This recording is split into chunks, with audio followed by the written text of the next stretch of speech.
ನೋಡಿ ವಿಡಿಯೋ ಹಂಗಿದೆ. ಶುದ್ಧ ಭಕ್ತ ಚರಣ ರೇಣು ಭಜನ ಅನುಕೂಲ. ಶುದ್ಧ ಭಕ್ತ ಚರಣ ರೇಣು ಭಜನ ಅನುಕೂಲ. ಭಕ್ತ ಸೇವಾ ಪರಮ ಸಿದ್ಧಿ ಪ್ರೇಮ ಲತಿಕರ ಮೂಲ. ಶುದ್ಧ ಭಕ್ತ ಚರಣ ರೇಣು ಭಜನ ಅನುಕೂಲ. ಮದವತೀತಿ ಭಕ್ತಿ ಜನನಿ ಜತನೆ ಪಾಲನ ಕೋರಿ. ಕೃಷ್ಣ ಬಸತಿ ಬಸತಿ ಬೋಲಿ ಪರಮ ಆದರ ಬೋರಿ. ಶುದ್ಧ ಭಕ್ತ ಚರಣ ರೇಣು ಭಜನ ಅನುಕೂಲ. ಗೌರಮಾರ ಜैसे बस्तानी करण ರಂಗೆ ಸೇಸೆ ಬಸ್ತಾನ ಹೇರಿಬೋ ಆಮಿ ಪ್ರಣಯಿ ಬಕತ ಸಂಗೆ. ಶುದ್ಧ ಬಕತ ಚರಣ ರೇಣು ಭಜನ ಅನುಕೂಲ. ಮೃದಂಗ ಬಾದ್ಯ ಶುನಿತೆ ಮಾನ असगर सादा जाचे. गौर विहित कीर्तन शूनी आनंद हृदय नाचे. शुद्ध भक्त चरण रेणु भजन अनुकूल. जुगल मूर्ति देखिय मोरा परम आनंद होय. ಪ್ರಸಾದ ಸೇವಾ ಕೊರಿತೆ ಹೋಯ್ ಸಕಲ ಪ್ರಪಂಚ ಜಾಯ. ಶುದ್ಧ ಭಕ್ತ ಚರಣ ರೇಣು ಭಜನ ಅನುಕೂಲ. ಜೈ ದಿನ ಗೃಹೆ ಭಜನ ದೇಕಿ ಗೃಹಿತೆ ಗೋಲೋಕ ಬಾಯ. ಚರಣ ಸೀದು ದೇಕಿಯ ಗಂಗಾ ಸುಖ ಸೀಮಾ ಪಾಯ. ಶುದ್ಧ ಭಕ್ತ ಚರಣ ರೇಣು ಭಜನ ಅನುಕೂಲ. ತುಳಸಿ ದೇಕಿ ಜುರಯ ಪ್ರಾಣ ಕೇಳಂಗಿಲ್ಲ ಕ್ಲಾಸ್. ಗೌರ ಪ್ರಿಯ ಶಾಖ ಸೇವನೆ ಜೀವನ ಸಾರ್ಥಕ ಮಾನಿ. ಶುದ್ಧ ಭಕ್ತ ಚರಣ ರೇಣು ಭಜನ ಅನುಕೂಲ. ಭಕ್ತಿ ವಿನದ ಕೃಷ್ಣ ಭಜನೆ ಅನುಕೂಲ ಪಾಯ ಜಾಹ. ಪ್ರತಿ ದಿವಸೆ ಪರಮ ಸುಖೆ ಸ್ವೀಕಾರ ಕೋರೆಯತಾಹ. ಶುದ್ಧ ಭಕ್ತ ಚರಣ ರೇಣು ಭಜನ ಅನುಕೂಲ. ಶುದ್ಧ ಭಕ್ತ ಚರಣ ರೇಣು ಭಜನ ಅನುಕೂಲ. ಹರೆ ಕೃಷ್ಣ ಕೃಷ್ಣ ಕೃಷ್ಣ ಹರೆ ಹರೆ. ಹರೆ ಕೃಷ್ಣ ಕೃಷ್ಣ ಕೃಷ್ಣ ಹರೆ ಹರೆ. ಹರೆ ರಾಮ ರಾಮ ರಾಮ ಹರೆ ಹರೆ. ಶುದ್ಧ ಭಕ್ತ ಚರಣ ರೇಣು ಭಜನ ಅನುಕೂಲಂ. ಹರೇ ಕೃಷ್ಣ ಮಾತಾಜಿ. ಹರೇ ಕೃಷ್ಣ. ಈಗ ಶೈನಾರ್ಥಿ ಆಗಿಲ್ಲ ಅಲ್ಲ ಮಾತಾಜಿ? ಹರೇ ಕೃಷ್ಣ. ಆಗಿಲ್ಲ ಮಾತಾಜಿ, ಶೈನಾರ್ಥಿ ಹಾಡ್ಸಿ. ಯಾರಾದ್ರೂ ಶೈನಾರ್ಥಿ ಹಾಡ್ತೀರಾ ಮಾತಾಜಿ? ನಾನು ಹಾಡ್ತೀನಿ ಮಾತಾಜಿ. ಹೇಳಿ ಮಾತಾಜಿ. ಹರೇ ಕೃಷ್ಣ. ಸಖಿಯರ ವಿಜ್ಞಪ್ತಿ, ಸಖಿಯರಿಗೆ ಪ್ರಾರ್ಥನೆ. ಶೀಲ ನರೋತ್ತಮ ದಾಸ ಠಾಕೂರ ಪ್ರಾರ್ಥನೆ. ರಾಧಾ ಕೃಷ್ಣ ಪ್ರಾಣ ಮೋರ ಜುಗಲ ಕಿಶೋರ. ರಾಧಾ ಕೃಷ್ಣ ಪ್ರಾಣ ಮೋರ ಜುಗಲ ಕಿಶೋರ. जीवने मरणे गति हरो नाही मोरा. जीवने मरणे गति हरो नाही मोरा. राधा कृष्ण प्राण मोरा जुगल किशोर कालिंदीर कुल केले कदंबे रवाना कालिंदीर कुल केली कदंबे रवाना रतना बेदीरा उपरा बसबोधु जाना रतना बेदीरा उपरा बसबोधु जाना राधा कृष्ण प्राण जुगल किशोर क्षमा गौरी हंगे दिवो चंदनेर गंध क्षमा गौरी हंगे दिवो चंदनेर गंध चमर तुला कवि मेरी मोक चंद्र चमर तुला कवि मेरी मोक चंद्र राधा कृष्ण प्राण मोरा जुगल किशोर गदीय मला तिरमला दिबुदुहार काले गदीय मला तिरमला दिबुदुहार काले आधारे तुलिया दिबो कर्पूर तांबूले आधारे तुलिया दिबो कर्पूर तांबूले राधा कृष्ण प्राण मोरा जुगल किशोर ललिता विशाखादि जत सखी वृंद ललिता विशाखादि जत सखी वृंद अज्ञाया करिब सेवा चरणारविंद राधा कृष्ण प्राण मोरा जुगल किशोर श्री कृष्ण चैतन्य प्रभु दशरनुदास श्री कृष्ण चैतन्य प्रभु दशरनुदास सेवा पिलाशा कोरे नरोत्तम दास सेवा पिलाशा कोरे नरोत्तम दास राधा कृष्ण प्राण मोरा जुगल किशोर हरे कृष्ण कृष्ण कृष्ण हरे हरे हरे राम राम राम हरे हरे हरे कृष्ण कृष्ण कृष्ण कृष्ण हरे हरे हरे राम राम राम हरे हरे हरे कृष्ण कृष्ण कृष्ण कृष्ण हरे हरे हरे राम राम हरे हरे हरे कृष्ण माता जी धन्यवाद प्रणाम ಹರೇ ಕೃಷ್ಣ ಮಾತಾಜಿ. ಶ್ರದ್ಧಾಭಕ್ತಿಯಿಂದ ಶೈನಾರ್ಥಿ ಹಾಡಿದ ಮಂಗಳಪ್ರದ ದೇವಿ ದಾಸಿ ಮಾತಾಜಿಗೆ ಧನ್ಯವಾದಗಳು ಮಾತಾಜಿ. ಹರೇ ಕೃಷ್ಣ ಹರೇ ಕೃಷ್ಣ. ಈಗ ಶ್ರವಣವೀಯ ಶ್ರೀಮದ್ ಭಾಗವತ ಸ್ಕಂದ 3 ಅಧ್ಯಾಯ 8 ಗರ್ಭೋದಕಶಾಹಿ ವಿಷ್ಣುವಿನಿಂದ ಬ್ರಹ್ಮನ ಅವತರಣ. ಇವತ್ತಿನ ಪ್ರವಚನಕಾರರು ಶ್ರೀಮತಿ ಭವ್ಯ ಮಾತಾಜಿ ಅವರು. ಹರೇ ಕೃಷ್ಣ ಮಾತಾಜಿ. ಹರೇ ಕೃಷ್ಣ ಮಾತಾಜಿ. ಹರೇ ಕೃಷ್ಣ ಮಾತಾಜಿ.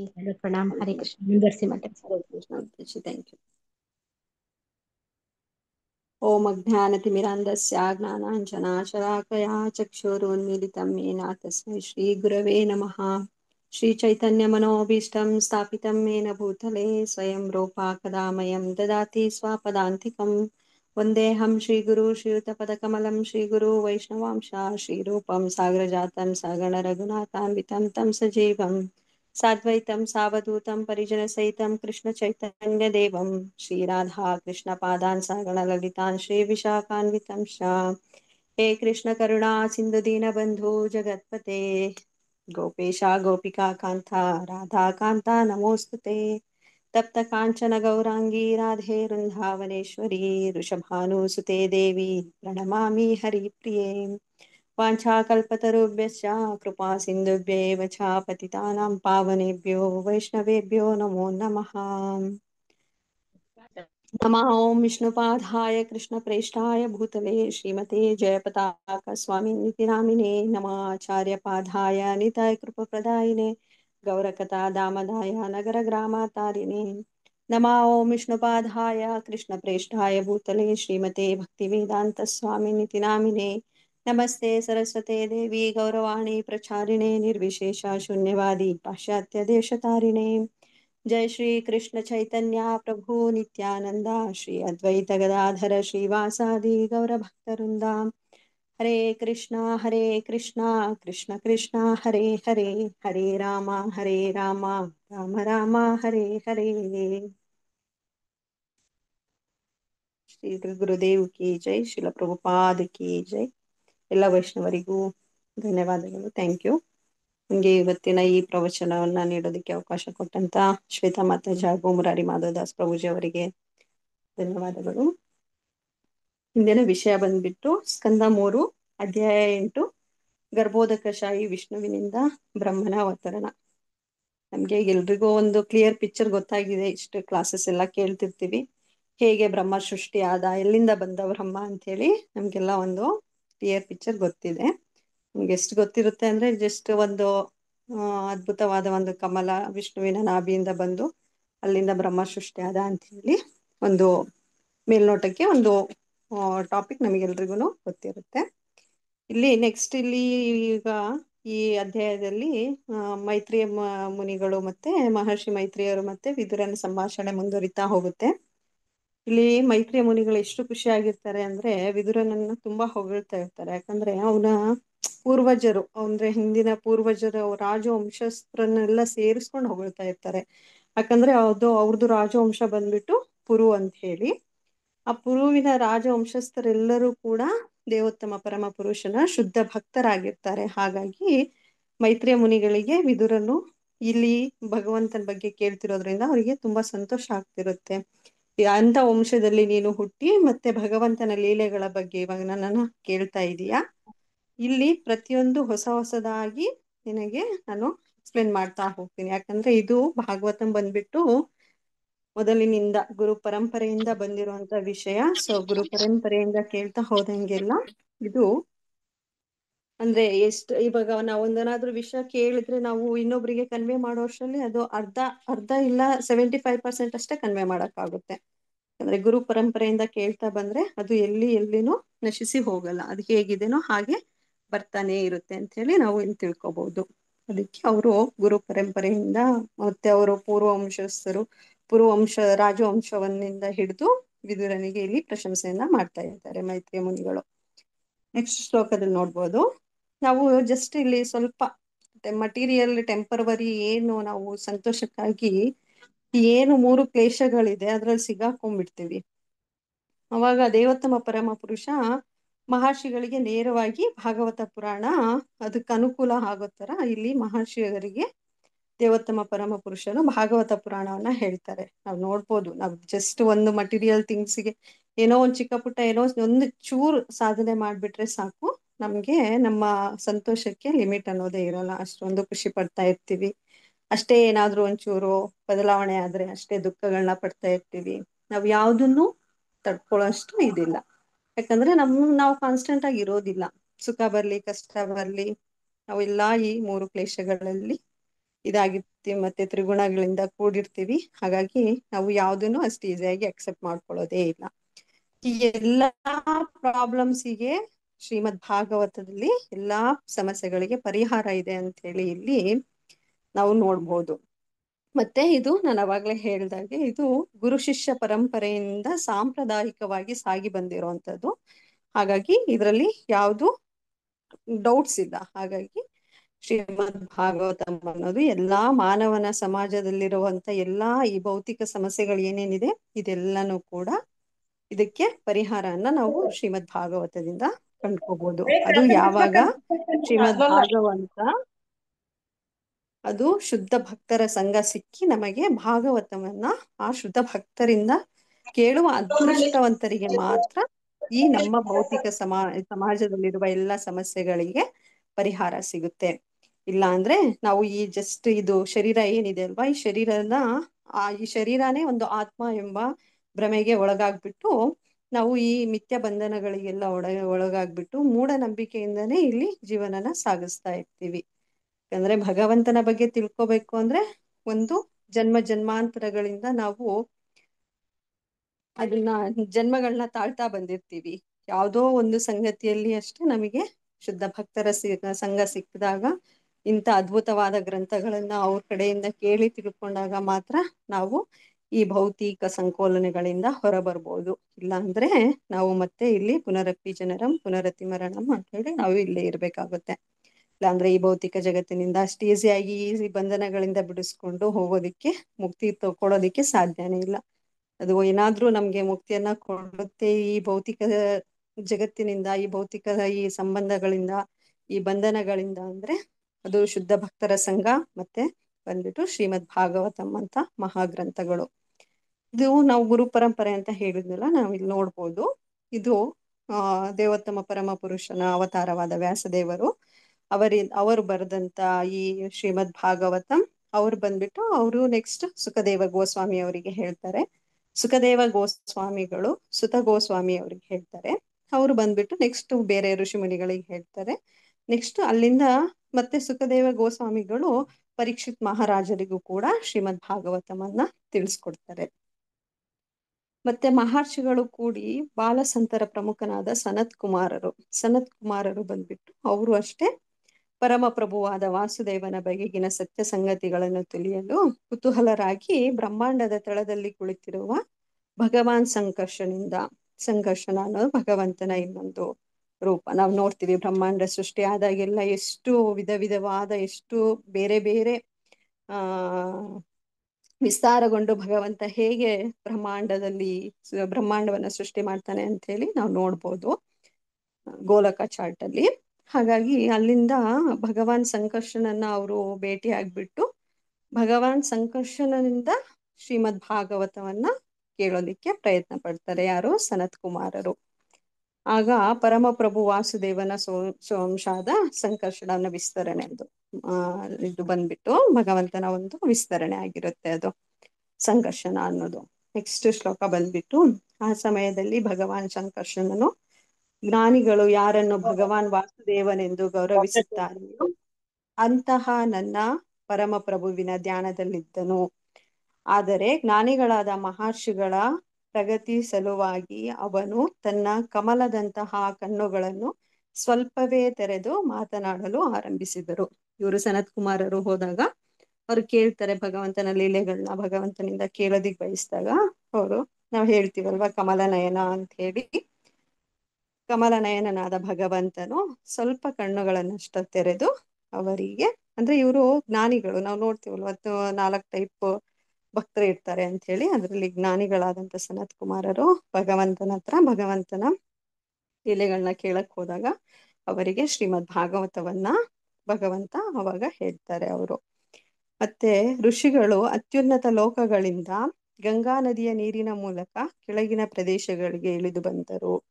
ಅದರಿಂದ ಅವರ ಜಟೆಗಳು ಒದೆಯಾಗಿದ್ದವು. ಮತ್ತೆ ನಾಗಕನ್ಯರು ತಮಗೆ ಒಳ್ಳೆಯ ಪತಿಗಳು ದೊರೆಯಲೆಂದು ಬಯಸಿದಾಗ ನಾನಾ ಬಗೆಯ ಪೂಜಾ ಸಾಮಗ್ರಿಗಳಿಂದ ಅರ್ಚಿಸುವ ಭಗವಂತನ ಪಾದ ಕಮಲಗಳನ್ನು ಅವರು ಸ್ಪರ್ಶಿಸಿದರು. ನಾವು ನೋಡ್ಬೋದು, ಅದು ಇದರಲ್ಲಿ ಭಕ್ತಿ ವೈಭವ್ ಕ್ಲಾಸ್ ಅಲ್ಲಿ ನಾನು ಪ್ರಭುಗಳ ಕ್ಲಾಸ್ ಕೇಳ್ತಾ ಇದ್ದೆ. ಸುಂದರ ನಿತ್ಯಾನಂದ ಪ್ರಭುಗಳು ಅವ್ರು ಹೇಳ್ತಾ ಇದ್ರು ಗಂಗಾ ನದಿ ಮಹಾತ್ಮದ ಬಗ್ಗೆ. ಅವರು ಒಂದ್ಸಲಿ ಇದಕ್ಕೆ ಹೋಗಿದ್ರಂತೆ, ಮಹಾಕುಂಭದಲ್ಲಿ. ಅಲ್ಲಿ ಯೂಶ್ವಲಿ ನಮ್ಮ ಈ ತರ ಕರ್ನಾಟಕ ವೆದರ್ ಇರೋ ತರ ಇರೋದಿಲ್ಲ. ಅಲ್ಲಿ ವಿಂಟರ್ ಅಲ್ಲಿ ತುಂಬಾ ಅಂದ್ರೆ ತುಂಬಾ, ಅದು ಮೇನ್ ಈಗ ಜನವರಿ ಡಿಸೆಂಬರ್ ಆ ತರ ನಡೆದ್ರಂತೂ ತುಂಬಾ ಅಂದ್ರೆ ತುಂಬಾ ಪೀಕ್ ಚಳಿ ಇರುತ್ತೆ. ಅಲ್ಲಿ ನಾವು ಓಡಾಡೋದೇ ಕಷ್ಟ. ಅದರಲ್ಲಿ ನದಿ ನೀರಲ್ಲೆಲ್ಲ ಸ್ನಾನ ಮಾಡೋದಂತೂ ತುಂಬಾನೇ ಕಷ್ಟ, ಅಷ್ಟು ಥಂಡಿ ಇರುತ್ತೆ ಅಲ್ಲೆಲ್ಲ. ಅವರು ಹಾಗೆ ಅವರು ಹಂಗೆ ಟೈಮ್ ನೋಡ್ತಾ ಇದ್ರಂತೆ, ಇನ್ನೊಂದ್ ಸ್ವಲ್ಪ ಹೊತ್ತಿಗೆ ಬಿಸಿಲು ಬರುತ್ತೆ, ಇನ್ನೊಂದ್ ಸ್ವಲ್ಪ ಹೊತ್ತಿಗೆ ಬಿಸಿಲು ಬರುತ್ತೆ, ಈ ಬ್ಯಾಚ್ ಹೋದ್ಮೇಲೆ ನಾನ್ ಹೋಗೋಣ, ಈ ಬ್ಯಾಚ್ ಹೋದ್ಮೇಲೆ ನಾನ್ ಹೋಗೋಣ ಅಂತ ಹೇಳಿ ಅವರು ತುಂಬಾ ಹೊತ್ತಿಂದ ಕಾಯ್ತಿದ್ರಂತೆ. ಅಲ್ಲಿ ನಾಗಬಾಬರು ಸಂತರೆಲ್ಲ ಬಂದಿರ್ತಾರಲ್ವಾ, ಅವರೊಂದು ಗುಂಪು ಪೂರ್ತಿ ಫುಲ್ ಒಂದು ಇಷ್ಟು ಜನನು ಮುಳುಗಿದ್ರಂತೆ ಗಂಗೆಯಲ್ಲಿ. ಅವ್ರು ಮುಳುಗಿರೋರು ಮತ್ತೆ ಅವ್ರು ಇವಾಗ ಆಚೆ ಬರ್ತಾರೆ ಅವಾಗ ಆಚೆ ಬರ್ತಾರೆ ಅಂತ ಅಲ್ಲೇ ಪ್ರಭುಗಳು ಕಾಯ್ತಾ ಇದ್ರಂತೆ. ಸೊ ಅವ್ರು ಬರ್ಲೇ ಇಲ್ಲಂತೆ. ಯಾಕಂದ್ರೆ ನಾವ್ ನೋಡ್ಬೋದು, ಗಂಗೆಯಲ್ಲಿ ಮುಳುಗಿ ಅವರು ಬೇರೆ ಪ್ರದೇಶಗಳಿಗೆ ಈಸಿಯಾಗಿ ಸುರಂಗ ಮಾರ್ಗದಿಂದ ಅವರು ಬೇರೆ ಪ್ರದೇಶಗಳನ್ನ ತಲುಪ್ತಾರಂತೆ. ತರ ಪ್ರಭುಗಳು ಹೇಳ್ತಾ ಇದ್ರು. ಬಟ್ ಅವ್ರನ್ನ ಕೇಳಿದಾಗ ಅದೇ ಅವರೆಲ್ಲ ಬೇರೆ ಕಡೆ ಹೋಗಾಯ್ತು, ಅವ್ರು ಬೇರೆ ಬೇರೆ ಅವ್ರವ್ರ ಪ್ಲೇಸಿಗೆ ಅವ್ರು ರೀಚ್ ಆದ್ರು, ಇಲ್ಲಿ ಯಾರು ಇಲ್ಲ ಇವಾಗ ಅಂತ ಹೇಳಿದ್ರಂತೆ. ಅವರಿಗೆ ಆಶ್ಚರ್ಯ ಆಯ್ತಂತೆ, ಹೇಗ್ ಸಾಧ್ಯ ಇದೆಲ್ಲ ಅಂತ ಹೇಳಿ ಅವರುನು ಆಶ್ಚರ್ಯ ಪಟ್ರಂತೆ. ಅವರ ಎಕ್ಸ್ಪೀರಿಯನ್ಸ್ ನ ಅವ್ರು ಶೇರ್ ಮಾಡ್ಕೊತಾ ಇದ್ರು ಕ್ಲಾಸಲ್ಲಿ. ಹೀಗೆ ಗಂಗೆಯ ನೀರನ್ನು ಯಾರು ತಲೆಯ ಮೇಲೆ ಹಾಕೊಂಡ್ರು ಕೂಡ ಅವರಿಗೆ ಭಗವಂತನ ಪಾದ ಕಮಲಗಳನ್ನ ನೇರವಾಗಿ ಸ್ಪರ್ಶ ಮಾಡಿದಷ್ಟು ಪುಣ್ಯ ದೊರಕುತ್ತೆ. ನಾವು ಈಗ ಮಹಾಕುಂಭಗೆಲ್ಲ ತುಂಬಾ ಜನ, ಲಕ್ಷಾಂತರ ಕೋಟ್ಯಾಂತರ ಜನರೆಲ್ಲ ಹೋಗಿ ಮಹಾಕುಂಭದಲ್ಲಿ ಪಾಲ್ಗೊಂಡ್ರು. ನಾವೆಲ್ಲ ನೋಡಿದ್ವಿ. ಎಷ್ಟೋ ಪಾಪ ಕರ್ಮಗಳನ್ನ ಮಾಡ್ತಾನೆ ಇರ್ತಾರೆ, ಹೋಗಿ ಗಂಗೆಯಲ್ಲಿ ಸ್ನಾನ ಮಾಡಿದ್ರೆ ಎಲ್ಲ ಸರಿ ಹೋಗುತ್ತೆ ಅಂತ ಅನ್ಕೊಂಡ್ಬಿಡ್ತಾರೆ. ಅಲ್ಲಿ ಮುಳುಗಿ ಅಂದ್ರೆ ಒಂದು ಪ್ರಾಮಿಸ್ ಮಾಡಿ ಮುಳ್ಕೊಂಡು ಪ್ರಾಮಿಸ್ ಮಾಡಿ ಎದ್ ಬರ್ಬೇಕು ಆಚೆ. ಯಾಕಂದ್ರೆ ಇಂದು ನಾನು ಮಾಡ್ತಿರೋ ಪಾಪ ಕರ್ಮಗಳನ್ನೆಲ್ಲ ಇಲ್ಲಿ ತೊಳೆದು ಹೋಗ್ಲಿ, ನೆಕ್ಸ್ಟ್ ನಾನು ಯಾವುದೇ ಪಾಪ ಕರ್ಮಗಳನ್ನ ಮಾಡಲ್ಲ ಅಂತ ಹೇಳಿ ಗಂಗೆಯಲ್ಲಿ ಸ್ನಾನ ಮಾಡಿದ್ರೆ ಮಾತ್ರ ನಮಗೆ ಮುಕ್ತಿಯನ್ನ ನಾವು ಪಡಿಬಹುದು. ಇಲ್ಲ ಅಂದ್ರೆ ಅಲ್ಲಿ ಸ್ನಾನ ಮಾಡ್ಕೊಂಡ್ ಬಂದ್ರೆ ಆಸ್ ಇಟ್ ಇಸ್ ನಾವ್ ಏನ್ ಮಾಡ್ತಿರ್ತೀವಿ ಅದೇ ಕಾರ್ಯಗಳನ್ನ ಅದೇ ಕರ್ಮಗಳನ್ನ ಮಾಡ್ತಾ ಇರ್ತೀವಿ ಅಂದ್ರೆ ನಮ್ಗೆ ಯಾವತ್ತಿಗೂ ಮುಕ್ತಿ ಸಿಗೋದಿಲ್ಲ. ಗಂಗೆಯಲ್ಲಿ ಸ್ನಾನ ಮಾಡಿದ್ದು ಇಲ್ಲಿ ಆನೆಯ ಸ್ನಾನಕ್ಕೆ ಹೋಲಿಸ್ತಾರೆ, ಗಜ ಸ್ನಾನ ಮಾಡಿದಂತೆ ಅಂತ ಹೇಳಿ ಹೋಲಿಸ್ತಾರೆ. ಯಾಕಂದ್ರೆ ನಾವು ಮತ್ತೆ ರಿಪೀಟೆಡ್ಲಿ ಅದೇ ಪಾಪಕರ್ಮಗಳನ್ನ ಮಾಡ್ತಾ ಇದ್ದು ನಾವು ಪದೇ ಪದೇ ಹೋಗಿ ನಾವು ವರ್ಷಕ್ಕೆ 3 ವರ್ಷಕ್ಕೆ 5 ವರ್ಷಕ್ಕೆ 11 ವರ್ಷಕ್ಕೆ 12 ವರ್ಷಕ್ಕೆ ಏನೋ ಕುಂಭಮೇಳ ಮಾಡ್ತಾರೆ, ಅವಾಗೆಲ್ಲ ಸಾಧು ಬಾಬರೆಲ್ಲ ಬಂದಿರ್ತಾರೆ, ಅವರೆಲ್ಲ ಸ್ನಾನ ಮಾಡಿರೋ ನದಿ ಪುಣ್ಯ ನದಿ ಗಂಗಾ ನದಿ ಅಂತ ಹೇಳಿ ಹೋಗಿ ನಾವು ಸ್ನಾನ ಮಾಡಿದ ತಕ್ಷಣ ನಮ್ಮ ಕರ್ಮಗಳೇನು ಕಳಿಯೋದಿಲ್ಲ. ಯಾಕಂದ್ರೆ ನಮ್ಮ ಪಾಪ ಕರ್ಮಗಳು ನಾವು ಮಾಡೋ ಕೆಲ್ಸಗಳು ಅದು ಚೆನ್ನಾಗಿರ್ಬೇಕು. ಅದಕ್ಕೆ ನಾವು ಅದನ್ನೇ ರಿಪೀಟ್ ಮಾಡ್ತಾ ಇದ್ರೆ ಅದನ್ನ ಗಜಸ್ಥಾನಕ್ಕೆ ಇಲ್ಲಿ ಹೋಲಿಸ್ತಾ ಇದ್ದಾರೆ ಪ್ರಭುಪಾದವರು. ನೆಕ್ಸ್ಟ್ ಶ್ಲೋಕ ಬಂದ್ಬಿಟ್ಟು, ಸನತ್ ಕುಮಾರನು ಸನತ್ ಕುಮಾರರನ್ನು ಪ್ರಮುಖನನ್ನಾಗಿ ಉಳ್ಳ 4 ಕುಮಾರರು ಭಗವಂತನ ದಿವ್ಯ ಲೀಲೆಗಳನ್ನು ತಿಳಿದವರಾಗಿ ವಾತ್ಸಲ್ಯ ಮತ್ತು ಪ್ರೇಮದಿಂದ ಕೂಡಿದವರಾಗಿ ಆಯ್ದ ವಚನಗಳೊಂದಿಗೆ ಲಯಬದ್ಧವಾಗಿ ಭಗವಂತನ ಸಂಕೀರ್ತಿಸಿದರು. ಆ ಸಮಯದಲ್ಲಿ ಪ್ರಭು ಸಂಕರ್ಷಣನು ಮೇಲೆತ್ತಿದ ತನ್ನ 1000 ಹೆಡೆಗಳಿರುವ ರತ್ನಗಳಿಂದ ಪ್ರಭೆಯನ್ನು ಹೊರಸೂಸಲು ಆರಂಭಿಸಿದರು.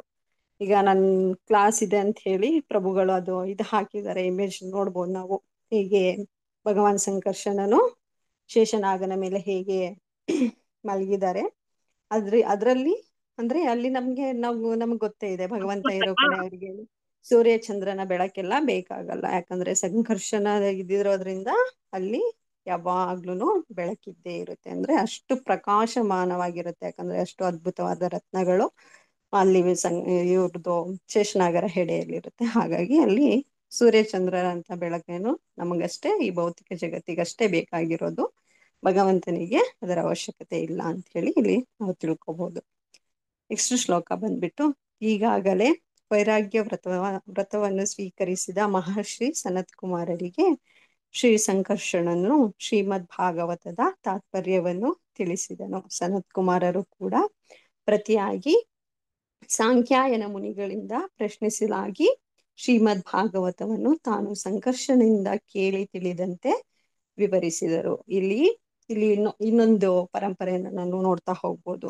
ಭಗವಂತ ಸಂಕರ್ಷಣೆಯಿಂದ ಈ ಸನತ್ ಕುಮಾರರು ಬಂದ್ಬಿಟ್ಟು ಶ್ರೀಮದ್ ಭಾಗವತಂನ ಕೇಳ್ಕೊಂಡು ಇವರು ನೆಕ್ಸ್ಟ್ ಸನತ್ ಕುಮಾರರಿಗೆ, ಇವರು ಸಾಂಖ್ಯಾಯನ ಮುನಿಗಳಿಗೆ, ಇವರು ಸನತ್ ಕುಮಾರರು ಶ್ರೀಮದ್ ಭಾಗವತವನ್ನ ನಾವು ಭಗವಂತನಿಂದನೇ ತಿಳ್ಕೊಂಡಿರೋದು ಅಂತ ಹೇಳಿ ಅವರು ಋಷಿ ಮುನಿಗಳಿಗೆ ಹೇಳ್ತಾ ಇದ್ದಾರೆ. ಆದ್ದರಿಂದ ಭಕ್ತಿ ಸೇವೆಯಲ್ಲಿ ನಮ್ಗೆ ಇಲ್ಲಿ ನಾವು ನೋಡ್ಬೋದು ನವವಿಧ ಭಕ್ತಿಗಳು ಏನೇನಿದೆ ಅಲ್ವಾ, ಅದರಲ್ಲಿ ಪ್ರಮುಖವಾಗಿ ಬಂದ್ಬಿಟ್ಟು ಶ್ರವಣ ಮತ್ತೆ ಕೀರ್ತನ, ಇವು ತುಂಬಾ ಮುಖ್ಯವಾದದ್ದು. ನಾವು ಎಲ್ಲಾ ಟೈಮಲ್ಲಿ ಎಲ್ಲವನ್ನೂ ಮಾಡೋದಿಕ್ಕಾಗೋದಿಲ್ಲ. ಎಲ್ಲೆಲ್ಲೋ ಇರ್ತೀವಿ, ಟ್ರಾವೆಲ್ ಮಾಡ್ತಿರ್ತೀವಿ, ಇಲ್ಲ ಸಮ್ಟೈಮ್ಸ್ ಏನೋ ವರ್ಕ್ ಮಾಡ್ತಾ ಇರ್ತೀವಿ. ಹಾಗಾಗಿ ನಾವು ಎಲ್ಲ ನವವಿಧ ಭಕ್ತಿಗಳನ್ನ ಮಾಡೋದಿಕ್ಕಾಗೋದಿಲ್ಲ. ಇದರಲ್ಲಿ ಮೇನ್ ಆಗಿ ನಾವು ಯಾವಾಗ್ಲೂ ಮಾಡ್ಬೋದು ಅಂದ್ರೆ ಶ್ರವಣ ಮತ್ತೆ ಕೀರ್ತನೆ ಅಂತೂ ಮಾಡ್ತಾನೆ ಇರ್ಬೋದು. ಎಂಥ ಪರಿಸ್ಥಿತಿಯಲ್ಲಿದ್ರು ಎಂಥ ಕಂಡೀಷನ್ ಅಲ್ಲಿದ್ರು ಅದೆರಡನ್ನ ಮಾಡ್ಬೋದು. ಇದರಿಂದ ಮಾತ್ರ ನಾವು ಒಂದು ಭಗವಂತನ ಜ್ಞಾನವನ್ನ ಉಪದೇಶಗಳನ್ನ ನಾವು ಕೇಳಿ ತಿಳ್ಕೊಳ್ಳೋದಕ್ಕೆ ಸಾಧ್ಯ.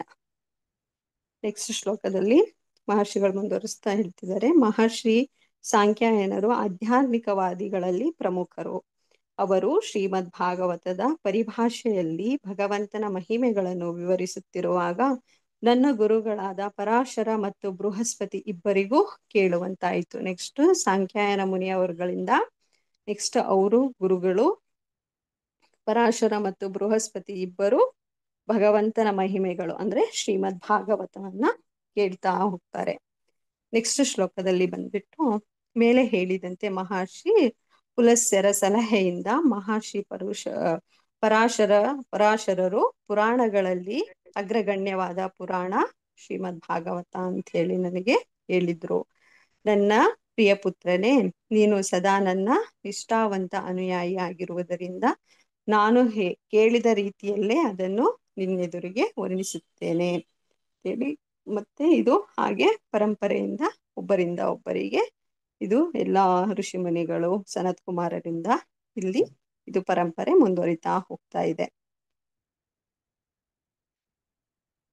ನೆಕ್ಸ್ಟ್ ಶ್ಲೋಕ ಬಂದ್ಬಿಟ್ಟು ಇಲ್ಲಿ ನೆಕ್ಸ್ಟ್ ಈ ಶ್ರೀಮದ್ ಭಾಗವತವನ್ನ ಈ ಮಹರ್ಷಿ ಪರಾಶರ ಮುನಿಗಳು ಬಂದ್ಬಿಟ್ಟು ಮೈತ್ರಿಯ ಮುನಿ ಅವರಿಗೆ ಶ್ರೀಮದ್ ಭಾಗವತವನ್ನ ಹೇಳ್ತಾರೆ. ನೆಕ್ಸ್ಟ್ ಮೈತ್ರಿಯ ಮುನಿಗಳು ಬಂದ್ಬಿಟ್ಟು ಇಲ್ಲಿ ವಿದುರ ಮತ್ತೆ ಮೈತ್ರಿಯ ಮುನಿಯವರ ಸಂಭಾಷಣೆಯನ್ನ ನಾವು ಇವಾಗ 3ನೇ ಸ್ಕಂದದಲ್ಲಿ ನೋಡ್ತಾ ಇದ್ದೀವಿ. ನೆಕ್ಸ್ಟ್ ಶ್ಲೋಕ, 3 ಲೋಕಗಳಲ್ಲೂ ನೀರು ತುಂಬಿ ಹೋಗುದ್ದು ಆ ಸಮಯದಲ್ಲಿ ಗರ್ಭೋದಕಶಾಹಿ ವಿಷ್ಣುವು ಏಕಾಗಿಯಾಗಿದ್ದನು. ಆಗ ಅವನು ಆದಿಶೇಷನಾದ ಅನಂತನ ಶಯನದಲ್ಲಿ ಪವಡಿಸಿದ್ದನು. ಬಹಿರಂಗ ಶಕ್ತಿಯ ಪರಿಣಾಮದಿಂದ ಮುಕ್ತನಾಗಿ ಅಂತರಂಗ ಶಕ್ತಿಯಲ್ಲಿದ್ದ ಅವನು ನಿದ್ರಾ ಅವಸ್ಥೆಯಲ್ಲಿರುವಂತೆ ತೋರಿದರೂ ಅವನ ಕಣ್ಣುಗಳು ಪೂರ್ಣವಾಗಿ ಮುಚ್ಚಿರಲಿಲ್ಲ. ನಾವು ನೋಡಿದ್ದೀವಿ, ಭಗವಂತ ಯಾವಾಗ್ಲೂ ಆದಿಶೇಷನಾದ ಅನಂತನ ಶಯನದಲ್ಲಿಯೇ ಮಲಗಿರ್ತಾರೆ. ನಮ್ಗೆ ಎಲ್ಲರಿಗೂ ಯಾವ ತರ ಕಾಣಿಸ್ತದೆ ಅಂದ್ರೆ, ಏನಪ್ಪಾ ಭಗವಂತ ಮಲ್ಕೊಂಡ್ಬಿಟ್ಟಿದ್ದಾರೆ ಅಂತ ಹೇಳಿ. ಅವರು ಬಹಿರಂಗ ಶಕ್ತಿ ಮತ್ತೆ ಅಂತರಂಗ ಶಕ್ತಿಗಳಲ್ಲಿ ಅವ್ರ ಕಾರ್ಯಗಳನ್ನ ಅವರು ಮಾಡ್ತಾನೆ ಇರ್ತಾರೆ. ಅವರು ಹೇಗೆ ಇವಾಗ ಒಂದು ಯೂನಿವರ್ಸಿಟಿ ಇದ್ರೆ ಹೇಗೆ ಅದರಲ್ಲಿ ಪ್ರೊಫೆಸರ್ಸ್ ಮತ್ತೆ ಅಸೋಸಿಯೇಟ್ ಪ್ರೊಫೆಸರ್ಸ್ ಆ ತರ ಎಲ್ಲ ಹೇಗೆ ಡಿವೈಡ್ ಮಾಡಿ ಒಬ್ಬೊಬ್ರಿಗೆ ಒಂದೊಂದು ಜವಾಬ್ದಾರಿಯನ್ನ ವಹಿಸಿರ್ತಾರಲ್ವಾ, ಅದೇ ರೀತಿ ಈ ಪ್ರಪಂಚ ನಡೀತಾನೆ ಇರುತ್ತೆ. ಭಗವಂತ ಎಲ್ಲದನ್ನೂ ನೋಡ್ತಾ ಇರ್ತಾನೆ ಅಂತ ಹೇಳಿ ನಾವು ತಿಳ್ಕೊಬಹುದು. ನೆಕ್ಸ್ಟ್ ಶ್ಲೋಕ ಬಂದ್ಬಿಟ್ಟು, ಉರುವಲುವಿನಲ್ಲಿ ಬೆಂಕಿಯ ಬಲದಂತೆ ಭಗವಂತನು ಎಲ್ಲಾ ಜೀವಿಗಳನ್ನು ಅವರ ಸೂಕ್ಷ್ಮ ರೂಪದಲ್ಲಿ ಮುಳುಗಿಸಿ ತಾನು ಪ್ರಳಯ ಜಲಾದಿಯಲ್ಲಿ ಹಿಂದುಳಿದನು. ಅವನು ಕಾಲವೆಂಬ ಸ್ವಯಂ ಚೇತನ ಶಕ್ತಿಯಲ್ಲಿ ಪವಡಿಸಿದ್ದಾನೆ. ಇಲ್ಲಿ ನಾವು ಇನ್ನು 3 ಲೋಕಗಳನ್ನ ನೋಡ್ಬೋದು, ಊರ್ಧ್ವ, ಮಧ್ಯ ಮತ್ತು ಅಧೋಲೋಕಗಳಂತ ಹೇಳಿ. ಇಲ್ಲಿ ಪ್ರಳಯ ಜಲಾದಿಯಲ್ಲಿ ಸೇರಿ ಹೋದಾಗ ಎಲ್ಲಾ 3 ಲೋಕಗಳ ಜೀವಿಗಳು ಕಾಲ ಎಂಬ ಶಕ್ತಿ, ಈಗೇನ್ ನಾವು ಹೇಳ್ತೀವಲ್ಲ ಮೇನ್ ಭಗವದ್ಗೀತೆಯಲ್ಲಿ 5 ಅಂಶಗಳನ್ನ ಓದ್ತೀವಲ್ವಾ, ಅದರಲ್ಲಿ ಕಾಲ ಅನ್ನೋದು ಒಂದು ಇಂಪಾರ್ಟೆಂಟ್. ಕಾಲ ಎಂಬ ಶಕ್ತಿಯ ಬಲದಿಂದ ತಮ್ಮ ಸೂಕ್ಷ್ಮ ಶರೀರದಲ್ಲಿ ಉಳಿದಿದ್ದರು. ಈ ಪ್ರಳಯದಲ್ಲಿ ಸ್ಥೂಲ ದೇಹಗಳು ಅಪ್ರಕಟಿತವಾದವು, ಆದರೆ ಐಹಿಕ ಸೃಷ್ಟಿಯಾದ ನೀರಿನಂತೆ ಸೂಕ್ಷ್ಮ ಶರೀರಗಳು ಉಳಿದುಕೊಂಡವು. ಹಾಗಾಗಿ ಲೌಕಿಕ ಜಗತ್ತಿನ ವಿಷಯದಲ್ಲಿ ಪೂರ್ಣ ಪ್ರಳಯವಾದಂತೆ ಭೌತಿಕ ಶಕ್ತಿಯ ಸಂಪೂರ್ಣವಾಗಿ ಮುಚ್ಚಿ ಹೋಗಲಿಲ್ಲ. ನೆಕ್ಸ್ಟ್ ಶ್ಲೋಕ ಬಂದ್ಬಿಟ್ಟು, ಭಗವಂತನು ತನ್ನ ಅಂತರಂಗ ಶಕ್ತಿಯಲ್ಲಿ 4,000 ಯುಗವೃತ್ತಿಯಲ್ಲಿ ಪವಡಿಸಿದ್ದನು ಮತ್ತು ತನ್ನ ಬಹಿರಂಗ ಶಕ್ತಿಯಿಂದ ಅವನು ಜಲಾದ್ಗತನಾಗಿ ನಿದ್ರಿಸುತ್ತಿರುವಂತೆ ತೋರಿಸಿಕೊಂಡನು. ತಮ್ಮ ಫಲಾಪೇಕ್ಷ ಕಾರ್ಯಗಳ ಹೆಚ್ಚಿನ ಅಭಿವೃದ್ಧಿಗಾಗಿ ಕಾಲಶಕ್ತಿ ಎಂಬ ಶಕ್ತಿಯಿಂದ ಪ್ರೇರಿತರಾಗಿ ಜೀವಿಗಳು ಹೊರಬರುತ್ತಿರುವಾಗ ಅವನು ತನ್ನ ದಿವ್ಯ ಶರೀರದ ನಿರ್ವರಣಗಳಾಗಿರುವಂತೆ ಅದು ಕಾಣುತ್ತೆ ಅಂತ ಹೇಳಿ ಇಲ್ಲಿ ಹೇಳ್ತಿದ್ದಾರೆ. ಜಸ್ಟ್ ಈಗೆಲ್ಲ ನಮ್ದು ಏನು ನಮ್ಮ ಇಚ್ಛೆ ಅಂತೆ ನಾವು ಭೌತಿಕ ಜಗತ್ತಿನ ಅನುಭವಿಸ್ಬೇಕಂತ ಹೇಳಿ ಏನು ನಾವು ಈ ಬದ್ಧಾತ್ಮಗಳು ಭಗವಂತನಲ್ಲಿ ಕೇಳ್ಕೊಂಡಾಗ ಅದು ನಮ್ಮ ಇಚ್ಛೆಯಂತೆಯೇ ಇಲ್ಲಿ ಈ ಭೌತಿಕ ಜಗತ್ತನ್ನ ಸೃಷ್ಟಿ ಮಾಡ್ತಿದ್ದಾರೆ ಹೊರತು ಇಲ್ಲಿ ಬೇರೆ ಯಾವುದೇ ಭಗವಂತನ ಇಚ್ಛೆ ಅಂತೂ ಇಲ್ಲ ಇಲ್ಲಿ. ಇಲ್ಲ, ನಾವು ಬಯಸಿದಂತೆ ನಮಗೋಸ್ಕರಕ್ಕಾಗಿ ನಾವು ಇಚ್ಛೆ ಪಟ್ಟಂತೆ ಭಗವಂತ ಇಲ್ಲಿ ಈ ಭೌತಿಕ ಸೃಷ್ಟಿ ಮಾಡ್ತಾ ಇದ್ದಾನೆ. ಅದರಲ್ಲಿ ನಾವು ನೋಡ್ಬೋದು ಕಾಲ ಅನ್ನೋದು ಎಷ್ಟು ಶಕ್ತಿಯುತವಾದದ್ದು ಅಂತ ಹೇಳಿ. ಎಲ್ಲದಕ್ಕೂ ಒಂದು ಲಿಮಿಟ್ ಇರುತ್ತೆ ಅಂತ ಹೇಳ್ತೀವಲ್ವಾ, ಹಾಗೆ ಎಲ್ಲದಕ್ಕೂ ಒಂದು ಅಂತ್ಯ ಅನ್ನೋದು ಇರುತ್ತೆ ಅಂತ ಹೇಳಿ ಇಲ್ಲಿ ನೋಡ್ಬೋದು. ನೆಕ್ಸ್ಟ್ ಶ್ಲೋಕ ಬಂದ್ಬಿಟ್ಟು, ಭಗವಂತನ ಗಮನವು ಸ್ಥಿರವಾಗಿ ನೆಲೆಸಿದ್ದ ಸೃಷ್ಟಿಗೆ ಸಂಬಂಧಿಸಿದ ಸೂಕ್ಷ್ಮ ವಿಷಯವು ಐಹಿಕ ರಜ್ವಗುಣದಿಂದ ಉದ್ವಿಗ್ನವಾಗಿ ವಾಯಿತು ಮತ್ತು ಹಾಗೆ ಸೃಷ್ಟಿಯ ಸೂಕ್ಷ್ಮ ರೂಪವು ಅವನ ಉದರದಿಂದ ಹೊರಹೊಮ್ಮಿತು. ಸೃಷ್ಟಿಯ ಸೂಕ್ಷ್ಮ ರೂಪ ಇಲ್ಲಿಂದ ನೋಡ್ಬೋದು ನಾವು. ಇಲ್ಲಿಂದ ಹೇಗೆ ಬ್ರಹ್ಮ ಬಂದ್ಬಿಟ್ಟು ಸೃಷ್ಟಿ ಆಗ್ತಾನೆ ಅಂತ ಹೇಳಿ ನಾವು ಈ ಶ್ಲೋಕದಿಂದ ನೋಡ್ಬೋದು. ನೆಕ್ಸ್ಟ್ ಶ್ಲೋಕದಲ್ಲಿ ಹೇಳ್ತಾ ಇದ್ದಾರೆ, ಜೀವಿಗಳ ಫಲಾಪೇಕ್ಷಿ ಕಾರ್ಯಚಟುವಟಿಕೆಗಳ ಒಟ್ಟು ಮೊತ್ತದ ಸ್ವರೂಪವು ಭೇದಿಸಿಕೊಂಡು ಹೊರಬಂದು ಪುರುಷನಾದ ವಿಷ್ಣುವಿನಿಂದ ಉತ್ಪತ್ತಿಯಾದ ಕಮಲದ ಮೊಗ್ಗಿನ ರೂಪವನ್ನು ತಾಳಿತು. ಇಲ್ಲಿ ಹೇಗೆ ಕಮಲದ ಮೊಗ್ಗಿನ ರೂಪ ತಾಳ್ತು ಅಂತ ಹೇಳಿ ಹೇಳ್ತಾ ಇದ್ದಾರೆ. ಇಲ್ಲಿ ಹೇಳ್ತಿದ್ದಾರೆ ನೋಡಿ, ಜೀವಿಗಳ ಫಲಾಪೇಕ್ಷ ಕಾರ್ಯಚಟುವಟಿಕೆಗಳು. ಇಲ್ಲಿ ನಾವು ಏನು ಬಯಸ್ತಾ ಇದ್ದೀವಿ ಅದಕ್ಕೋಸ್ಕರ ಇವಾಗ ಬ್ರಹ್ಮನ ಸೃಷ್ಟಿ ಆಗ್ತಾ ಇದೆ. ಬ್ರಹ್ಮನ ಸೃಷ್ಟಿಯಿಂದ ಇಲ್ಲಿ ಭಗವಂತ ಬ್ರಹ್ಮನ ಜೊತೆಗೂಡಿ ಬ್ರಹ್ಮಾಂಡವನ್ನು ಸೃಷ್ಟಿ ಮಾಡಬೇಕಾಗಿದೆ. ಹಾಗಾಗಿ ಈಗ ಕಮಲದ ಹೂವಿನ ಮುಗ್ಗಿನ ರೂಪವನ್ನ ತಾಳ್ತಾ ಇದ್ದಾರೆ. ಅಲ್ಲಿ ವಿಷ್ಣುವಿನ ಪರಮ ಇಚ್ಛೆಯಿಂದ ಆ ಕಮಲವು ಸೂರ್ಯನಂತೆ ಎಲ್ಲವನ್ನು ಬೆಳಗಿತ್ತು ಮತ್ತು ವಿಶಾಲವಾದ ಪ್ರಳಯ ಜಲದಿಯನ್ನು ಬತ್ತಿಸಿತು ಅಂತ ಹೇಳಿ ಇಲ್ಲಿ ಶ್ಲೋಕದಲ್ಲಿ ಹೇಳ್ತಾ ಇದ್ದಾರೆ. ಆ ಬ್ರಹ್ಮಾಂಡ ಕಮಲ ಪುಷ್ಪದೊಳಗೆ ಭಗವಾನ್ ವಿಷ್ಣುವು ಪರಮಾತ್ಮನಾಗಿ ತಾನೇ ಪ್ರವೇಶಿಸಿದನು. ನೋಡ್ಬೋದು, ಯಾವುದೇ ಬ್ರಹ್ಮಾಂಡ ಸೃಷ್ಟಿ ಮಾಡಿದ್ರು ಭಗವಂತ ತಾನು ಗರ್ಭೋದಕಶಾಹಿ ವಿಷ್ಣು ಆಗಿ ಎಲ್ಲಾ ಬ್ರಹ್ಮಾಂಡದೊಳಗೆ ತಾನು ಪ್ರವೇಶಿಸ್ತಾನೆ. ಅದು ಪ್ರಕೃತಿ ಗುಣಗಳಿಂದ ಹಾಗೆ ಗರ್ಭಿತವಾದಾಗ ನಾವು ಆತ್ಮ ಸಂಭಾವನೆ ಎಂದು ಕರೆಯುವ ವೈದಿಕ ಜ್ಞಾನವು ಪುರುಷನು ಉದ್ಭವವಾದನು. ವೈದಿಕ ಜ್ಞಾನ ಪುರುಷನು ಉದ್ಭವವಾದನು ಅಂತ ಹೇಳಿ ಇಲ್ಲಿ ನೋಡ್ಬೋದು. ಇಲ್ಲಿ ಇನ್ನೊಂದು ಹೇಳ್ತಾರೆ, ಇಲ್ಲಿ ಪರ್ಪೆಕ್ಟ್ ಅಲ್ಲಿ, ಈ ಕಮಲ ಪುಷ್ಪದೊಳಗಿಂದ ಉತ್ಪನ್ನನಾದ ಬ್ರಹ್ಮಾಂಡನ ನಿಯಂತ್ರಕನು. ಮೊದಲು ಹುಟ್ಟಿದ ಈ ಜೀವಿಯು, ಇಲ್ಲಿ ನಾವು ಭೌತಿಕ ಜೀವಿಗಳನ್ನ ಸೃಷ್ಟಿ ಮಾಡೋದಿಕ್ಕೆ ಫಸ್ಟ್ ಹುಟ್ಟಿದ್ದು ಇಲ್ಲಿ ಬಂದ್ಬಿಟ್ಟು ಬ್ರಹ್ಮ ಅಂತ ಹೇಳಿ, ಈ ಬ್ರಹ್ಮಾಂಡದ ನಿಯಂತ್ರಕನು ಈ ಕಮಲದ ಪುಷ್ಪದೊಳಗಿಂದ ಉತ್ಪನ್ನನಾಗುತ್ತಾನೆ. ಮೊದಲು ಹುಟ್ಟಿದ ಈ ಜೀವಿಯು ಇತರರಂತೆ ಐಹಿಕ ತಂದೆ ಉಳ್ಳವನಲ್ಲ. ಹಾಗಾಗಿ ಅವನು ತನ್ನಷ್ಟಕ್ಕೆ ಹುಟ್ಟಿದವನು ಅಥವಾ ಸ್ವಯಂಭೂ ಅಂತ ಹೇಳಿ ಹೇಳ್ಬೋದು. ಯಾಕಂದ್ರೆ ಅವರು ಭಗವಂತನ ನಾಭಿಯಿಂದ ಕಮಲದ ಹೂನಲ್ಲಿ ಹುಟ್ಟಿರುವಂತವರಾಗಿರ್ತಾರೆ. ಅವರಿಗೆ ಈಗ ನಮ್ಗಿರುತ್ತೆ ಅಲ್ವಾ, ನಮ್ಮ ವಂಶ ಪರಂಪರೆಗಳೆಲ್ಲ ಇರುತ್ತೆ ಅಲ್ವಾ, ಅಜ್ಜಿ ತಾತ ನೆಕ್ಸ್ಟ್ ನಮ್ಮ ಮುತ್ತಜ್ಜ ಆ ಥರ ಎಲ್ಲ ಇರ್ತಾರೆ ಅಲ್ವಾ, ಆ ಥರ ಇಲ್ಲಿ ಇಲ್ಲ ಅಂತ ಹೇಳಿ ಹೇಳ್ತಾ ಇದ್ದಾರೆ. ನೆಕ್ಸ್ಟ್ ಶ್ಲೋಕದಲ್ಲಿ ಬಂದ್ಬಿಟ್ಟು, ಕಮಲ ಪುಷ್ಪದೊಳಗಿಂದ ಜನಿಸಿದ ಬ್ರಹ್ಮನು ತಾನು ಅದರ ವಲಯದಲ್ಲಿ ಉಳ್ಳವನಾದರೂ ಜಗತ್ತನ್ನು ಕಾಣಲಾಗುತ್ತಿರಲಿಲ್ಲ. ಆದ್ದರಿಂದ ಅವನು ಆಕಾಶವನ್ನೆಲ್ಲವನ್ನು ಪರ್ಯಟಿಸಿ ನೋಡಿದಾಗ ಮತ್ತು ಎಲ್ಲಾ ದಿಕ್ಕುಗಳನ್ನು ತನ್ನ ಕಣ್ಣುಗಳಿಂದ ಸಂಚಲಿಸುತ್ತಿರುವಾಗ 4 ದಿಕ್ಕುಗಳು, ಹೀಗೇನು ನಾವು ಉತ್ತರ ದಕ್ಷಿಣ ಪೂರ್ವ ಪಶ್ಚಿಮ ಅಂತ ಹೇಳಿ ಏನ್ ಹೇಳ್ತೀವಲ್ವಾ, ಆ ದಿಕ್ಕುಗಳನ್ನ ನೋಡಿದಾಗ ನಾವು ಬ್ರಹ್ಮನ ನೋಡ್ಬೋದು. ಅವರಿಗೆ 4 ಮುಖಗಳಿರುತ್ತೆ. ಹಾಗಾಗಿ ಈ ದಿಕ್ಕುಗಳನ್ನೆಲ್ಲ ಅವರು ನೋಡಿದಾಗ ಅವರಿಗೆ 4 ತಲೆಗಳು ಬರುತ್ತೆ. 4 ದಿಕ್ಕುಗಳಲ್ಲೂ ನೋಡ್ತಾ ಇರ್ತಾರೆ. ಅವ್ರಿಗೇನು ಅರ್ಥನೇ ಆಗ್ತಿರಲ್ಲ, ನಾನು ಏನಕ್ಕೆ ಬಂದಿದ್ದೀನಿ, ಎಲ್ಲಿಂದ ಬಂದಿದ್ದೀನಿ ಅಂತ ಹೇಳಿ ಅವರಿಗೆ ಟೋಟಲಿ ಗೊತ್ತೇ ಇರೋದಿಲ್ಲ. ಹಾಗಾಗಿ ಅವರೆಲ್ಲದನ್ನು ಆಶ್ಚರ್ಯವಾಗಿ ನೋಡ್ತಾ ಇರ್ತಾರೆ. ನೆಕ್ಸ್ಟ್ ಶ್ಲೋಕದಲ್ಲಿ, ಈ ಕಮಲದಲ್ಲಿ ನೆಲೆಸಿದ ಬ್ರಹ್ಮನು ಸೃಷ್ಟಿಯನ್ನಾಗಲಿ ಕಮಲವನ್ನಾಗಲಿ ಅಥವಾ ತನ್ನನ್ನಾಗಲಿ ಪರಿಪೂರ್ಣವಾಗಿ ತಿಳಿಯಲಾಗಲಿಲ್ಲ. ಯಾಕಂದ್ರೆ ಅವ್ರಿಗೆ ಗೊತ್ತೇ ಇಲ್ಲ, ನಾನು ಏನಕ್ಕೆ ಬಂದಿದ್ದೀನಿ ಅಂತಾನೆ ಗೊತ್ತಿಲ್ಲ ಅವರಿಗೆ. ಹಾಗಾಗಿ ಅವ್ರು ಯಾವುದನ್ನು ಏನು ಅರ್ಥ ಮಾಡ್ಕೊಳಕ್ಕೆ ಆಗ್ತಾ ಇರ್ಲಿಲ್ಲ. ಯುಗಾಂತ್ಯದಲ್ಲಿ ಪ್ರಳಯ ನಿಲಯವು ಜಲ ಮತ್ತು ಪದ್ಮಗಳನ್ನು ಮಹಾಚಕ್ರಾಕಾರದ ತರಂಗಗಳಲ್ಲಿ ಸಂಚಲಿಸತೊಡಗಿತು ಅಂತ ಹೇಳಿ ಇಲ್ಲಿ ಹೇಳ್ತಾ ಇದ್ದಾರೆ. ನೆಕ್ಸ್ಟ್ ಶ್ಲೋಕ ಬಂದ್ಬಿಟ್ಟು, ಅಜ್ಞಾನದಲ್ಲಿದ್ದ ಬ್ರಹ್ಮನು ಹೀಗೆ ಯೋಚಿಸಿದನು, ಈ ಕಮಲದ ತುದಿಯಲ್ಲಿ ಕುಳಿತಿರುವ ನಾನ್ಯಾರು ಅಂದ್ರೆ ಅವ್ರಿಗೆ ಗೊತ್ತಿರಲ್ಲ ಅದೆಲ್ಲಿಂದ ಬಂದಿದೆ, ಕಮಲ ಎಲ್ಲಿಂದ ಹುಟ್ಟಿದೆ, ನಾನು ಯಾಕೆ ಇಲ್ಲಿ ಕಮಲದ ತುದಿಯಲ್ಲಿ ನಾನು ಯಾಕೆ ಕೂತಿದ್ದೀನಿ, ನಾನು ಯಾರು ಅಂತ ಹೇಳಿ ಅವ್ರಿಗೆ ಗೊತ್ತಿರಲ್ಲ. ಯಾಕಂದ್ರೆ ಅವರಿಗೆ ಅಷ್ಟು ಜ್ಞಾನನೇ ಇರೋದಿಲ್ಲ, ಅವರು ಅಜ್ಞಾನದಲ್ಲಿರ್ತಾರೆ. ಅದು ಎಲ್ಲಿಂದ ಕುಡಿಯೊಡೆಯಿತು ಅಂತ ಹೇಳಿ ಅವ್ರಿಗೆ ಈ ತರ ಎಲ್ಲ ಪ್ರಶ್ನೆಗಳಿರುತ್ತೆ. ನಾನು ಎಲ್ಲಿಂದ ಬಂದೆ, ನಾನು ಯಾರು, ನಾನೆಲ್ಲಿ ಇದ್ರದ್ದು, ಈ ಹೂವಿನ ಬೇರೆಲ್ಲ ಎಲ್ಲಿದೆ, ಇದನ್ನ ಸೃಷ್ಟಿ ಮಾಡಿದವರು ಯಾರು ಅಂತ ಹೇಳಿ ಅವರಿಗೆ ಏನು ಗೊತ್ತಿರಲ್ಲ. ಸೊ ಅವರು ಅಜ್ಞಾನದಲ್ಲಿರ್ತಾರೆ. ಕೆಳಗೆ ಏನಾದರೂ ಇದ್ದಿರಬೇಕು ಅಂತ ಹೇಳಿ ಎಲ್ಲ ಯೋಚನೆ ಮಾಡ್ತಾ ಇದ್ದಾರೆ.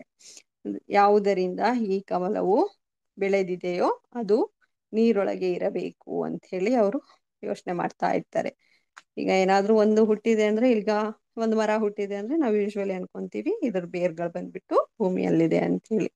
ಬಟ್ ಆ ಬೇರ್ನ ನಾವು ನೋಡೋದಿಕ್ಕೆ ಆಗೋದಿಲ್ಲ. ಅದೇ ರೀತಿ ಇವಾಗ ಬ್ರಹ್ಮನಿಗೂ ಅದೇ ತರ ಕನ್ಫ್ಯೂಷನ್ ಸ್ಟಾರ್ಟ್ ಆಗಿದೆ.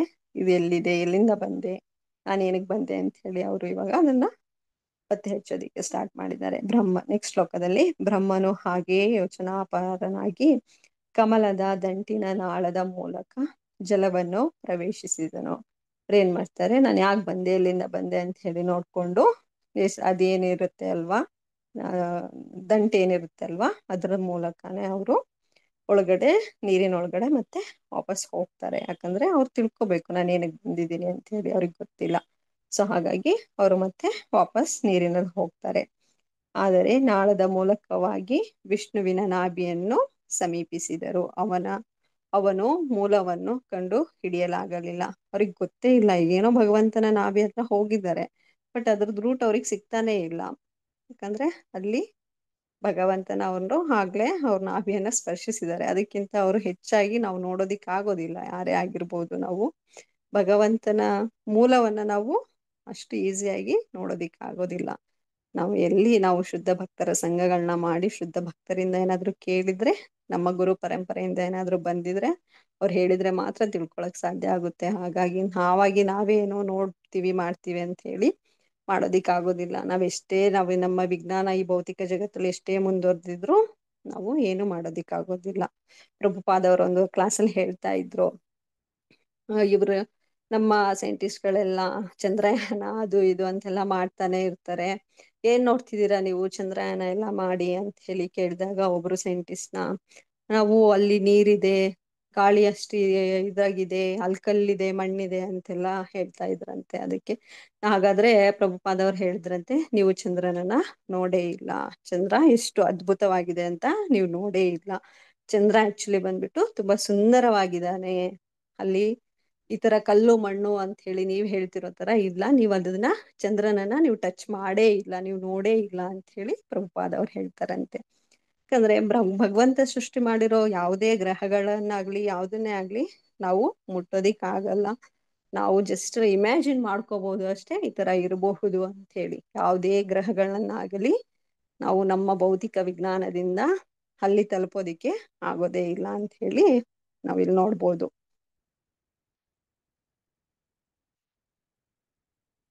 ನೆಕ್ಸ್ಟ್ ಇಲ್ಲಿ ಭಾವಾರ್ಥದಲ್ಲಿ ಹೇಳ್ತಿದ್ದಾರೆ, ಒಬ್ಬನು ತನ್ನ ಬಲದಿಂದ ಪ್ರಯತ್ನದಿಂದ ಭಗವಂತನನ್ನು ಸಮೀಪಿಸಬಹುದು, ಆದರೆ ಭಗವಂತನ ಅನುಗ್ರಹವಿಲ್ಲದೆ ಒಬ್ಬನು ಅಂತಿಮ ಗುರಿಯನ್ನು ತಲುಪಲಾರನು ಅಂತ ಹೇಳಿ ಹೇಳ್ತಾ ಇದ್ದಾರೆ. ಇಲ್ಲಿ ನಾನು ಹೇಳಿದ್ನಲ್ವಾ, ಅದು ಭಗವಂತನನ್ನು ನಾವು ತಲುಪಬೇಕು, ಭಗವಂತನನ್ನ ನೋಡ್ಬೇಕು, ಭಗವಂತನ ಸಮೀಪ ನಾವೇನಾದ್ರೂ ಇರ್ಬೇಕು ಅಂದ್ರೆ ಅದು ಕೇವಲ ಭಕ್ತಿ ಸೇವೆಯಿಂದ ಮಾತ್ರ ಸಾಧ್ಯ ಹೊರತು ಬೇರೆ ಯಾವುದೇ ಮಾರ್ಗವಿಲ್ಲ ಅಂತ ಹೇಳಿ ಇಲ್ಲಿ ನಾವು ನೋಡ್ಬೋದು. ನೆಕ್ಸ್ಟ್ ಶ್ಲೋಕ ಬಂದ್ಬಿಟ್ಟು ಇಲ್ಲಿ ವಿದುರರಿಗೆ ಹೇಳ್ತಾ ಇದ್ದಾರೆ, ಮೈತ್ರಿಯ ಮುನಿಗಳು ಮುಂದುವರಿಸ್ತಿದ್ದಾರೆ. ಬ್ರಹ್ಮನು ತನ್ನ ಅಸ್ತಿತ್ವದ ಬಗ್ಗೆ ಆ ರೀತಿಯಲ್ಲಿ ಹುಡುಕಾಡುತ್ತಿರುವಾಗ ತನ್ನ ಅಂತಿಮ ಕಾಲವನ್ನು ತಲುಪಿದನು. ಈ ಕಾಲವು ಮೃತ್ಯುವಿನ ಭಯದಂತೆ ಜೀವಿಗಳ ಮನಸ್ಸಿನಲ್ಲಿ ಹೆದರಿಕೆಯನ್ನು ಹುಟ್ಟಿಸುತ್ತದೆ. ಇದೇ ಕಾಲ ವಿಷ್ಣುವಿನ ಕೈಯಲ್ಲಿರುವ ನಿತ್ಯ ಚಕ್ರವೂ ಆಗಿದೆ. ನಮ್ಗೆಂತವರಿಗೆ ಆಗ್ಲಿ ಏನೇ ಮಾಡ್ತಿದ್ರು ಈಗ ಅವೆಷ್ಟು ಈ ಭೌತಿಕ ಜಗತ್ತಿಗೆ ಎಷ್ಟು ಅಟ್ಯಾಚ್ ಮಾಡ್ಕೊಂಡು ಈ ಸಂಬಂಧಗಳಿಗೆ ಎಷ್ಟು ಅಂದ್ಕೊಂಡ್ಬಿಟ್ಟಿದೀವಿ ಅಂದ್ರೆ, ಸ್ವಯಂ ಇವಾಗ ಎಷ್ಟೇ ನಾವು ಸ್ಟಿಲ್ ನಾವು ಕೃಷ್ಣ ಪ್ರಜ್ಞೆಯಲ್ಲಿದ್ರೂ ಕೂಡ ಒಂದೊಂದ್ಸಲಿ ಭಗವಂತ ಬಂದ್ ಕರೆದ್ರು ನಾವು ಈಗ್ಲೂ ಈ ಕ್ಷಣಕ್ಕೂ ಕೂಡ ಭಗವಂತನ ಹತ್ರ ಹೋಗ್ಲಿಕ್ಕೆ ರೆಡಿ ಇರೋದಿಲ್ಲ. ಅಷ್ಟು ಈ ಬಂಧನಗಳಲ್ಲಿ ನಾವು ಬಂಧಿಸ್ಕೊಂಡ್ಬಿಟ್ಟಿರ್ತೀವಿ ನಮ್ಮನ್ನ ನಾವು, ಗೊತ್ತೇ ಆಗೋದಿಲ್ಲ ನಮ್ಗೆ. ಇಲ್ಲಿ ಭಗವಂತನ ಚಕ್ರವನ್ನ, ಸುದರ್ಶನ ಚಕ್ರವನ್ನ ಇಲ್ಲಿ ಕಾಲಕ್ಕೆ ಹೋಲಿಸ್ತಾ ಇದ್ದಾರೆ. ನೆಕ್ಸ್ಟ್ ಶ್ಲೋಕದಲ್ಲಿ ನೋಡ್ಬೋದು, ತಾನು ಬಯಸಿದ ಗುರಿಯನ್ನು ತಲುಪಲಾರದೆ ಅಂತಹ ಹುಡುಕಾಟದಿಂದ ನಿವೃತ್ತನಾಗಿ ಕಮಲದ ತುದಿಗೆ ಮತ್ತೆ ಹಿಂತಿರುಗಿ ಬಂದನು ಬ್ರಹ್ಮ. ಅಲ್ಲಿ ಹೋದ್ರು ಅವ್ರಿಗೆ ಏನು ಸಿಗ್ಲೇ ಇಲ್ಲ, ಇನ್ಫಾರ್ಮೇಶನ್ನೇ ಸಿಗ್ಲಿಲ್ಲ. ನಾನು ಎಲ್ಲಿಂದ ಬಂದೆ, ಹೇಗ್ ಬಂದೆ, ನಾನು ಏನಕ್ಕಾಗಿ ಹುಟ್ಟಿದ್ದೀನಿ, ನಾನು ಏನಕ್ಕೆ ಇಲ್ಲಿ ಕಮಲದಲ್ಲಿ ಕೂತಿದ್ದೀನಿ ಅಂತ ಅವರಿಗೆ ಆ ಪ್ರಶ್ನೆಗಳಿಗೆ ಉತ್ತರ ಸಿಗ್ಲೇ ಇಲ್ಲ. ಹಾಗಾಗಿ ಮತ್ತೆ ಅವರು ವಾಪಸ್ ಹೇಗೆ ಆ ದಂಟಿನಿಂದ ಹೋಗಿದ್ರಲ್ವಾ ನೀರಿನಲ್ಲಿ, ಅಲ್ಲಿಂದ ಮತ್ತೆ ವಾಪಸ್ಸು ಮತ್ತೆ ತುದಿಗೆ ಬಂದು ಕುತ್ಕೋತಾರೆ ಅವರು. ಹಾಗೆ ಎಲ್ಲ ದೇವೋದ್ದೇಶಗಳನ್ನು ಹತೋಟಿಯಲ್ಲಿಟ್ಟುಕೊಂಡು ಅವನು ಪರಮ ಪ್ರಭುವಿನನ್ನು ತನ್ನ ಮನಸ್ಸಿನಲ್ಲಿ ಕೇಂದ್ರೀಕರಿಸಿದನು. ಅವಾಗ ಅವರು ಎಲ್ಲವನ್ನು ಬಿಟ್ಟು ಭಗವಂತನ ಧ್ಯಾನವನ್ನ ಮಾಡ್ತಾ ಕೂರ್ತಾರೆ. ಅವರೆಲ್ಲ ಇಂದ್ರಿಯಗಳನ್ನ ಇದ್ ಮಾಡ್ಕೊಂಡು ಭಕ್ತಿ ಸೇವೆಯಿಂದ ಭಗವಂತನ ಧ್ಯಾನದಲ್ಲಿ ಮುಳುಗ್ತಾರೆ. ನೆಕ್ಸ್ಟ್ ಶ್ಲೋಕ, ಬ್ರಹ್ಮನ 100 ವರ್ಷಗಳ ಕೊನೆಯಲ್ಲಿ ಅವನ ಧ್ಯಾನವು ಮುಗಿದಾಗ ಅವನಲ್ಲಿ ಅಗತ್ಯ ಜ್ಞಾನವು ವೃದ್ಧಿಯಾಯಿತು. ಇಲ್ಲಿ ಎಷ್ಟು ನೋಡಿ, ಬ್ರಹ್ಮನ 100 ವರ್ಷಗಳು ಅಂತ ಹೇಳ್ತಾ ಇದ್ದಾರೆ ಇಲ್ಲಿ. ಯಾಕಂದ್ರೆ ಬ್ರಹ್ಮನ ಒಂದು ದಿನನೇ ಬಂದ್ಬಿಟ್ಟು 4 ಯುಗಗಳ ಲೆಕ್ಕಾಚಾರಕ್ಕೆ ಸಮ ಆಗಿರುತ್ತೆ.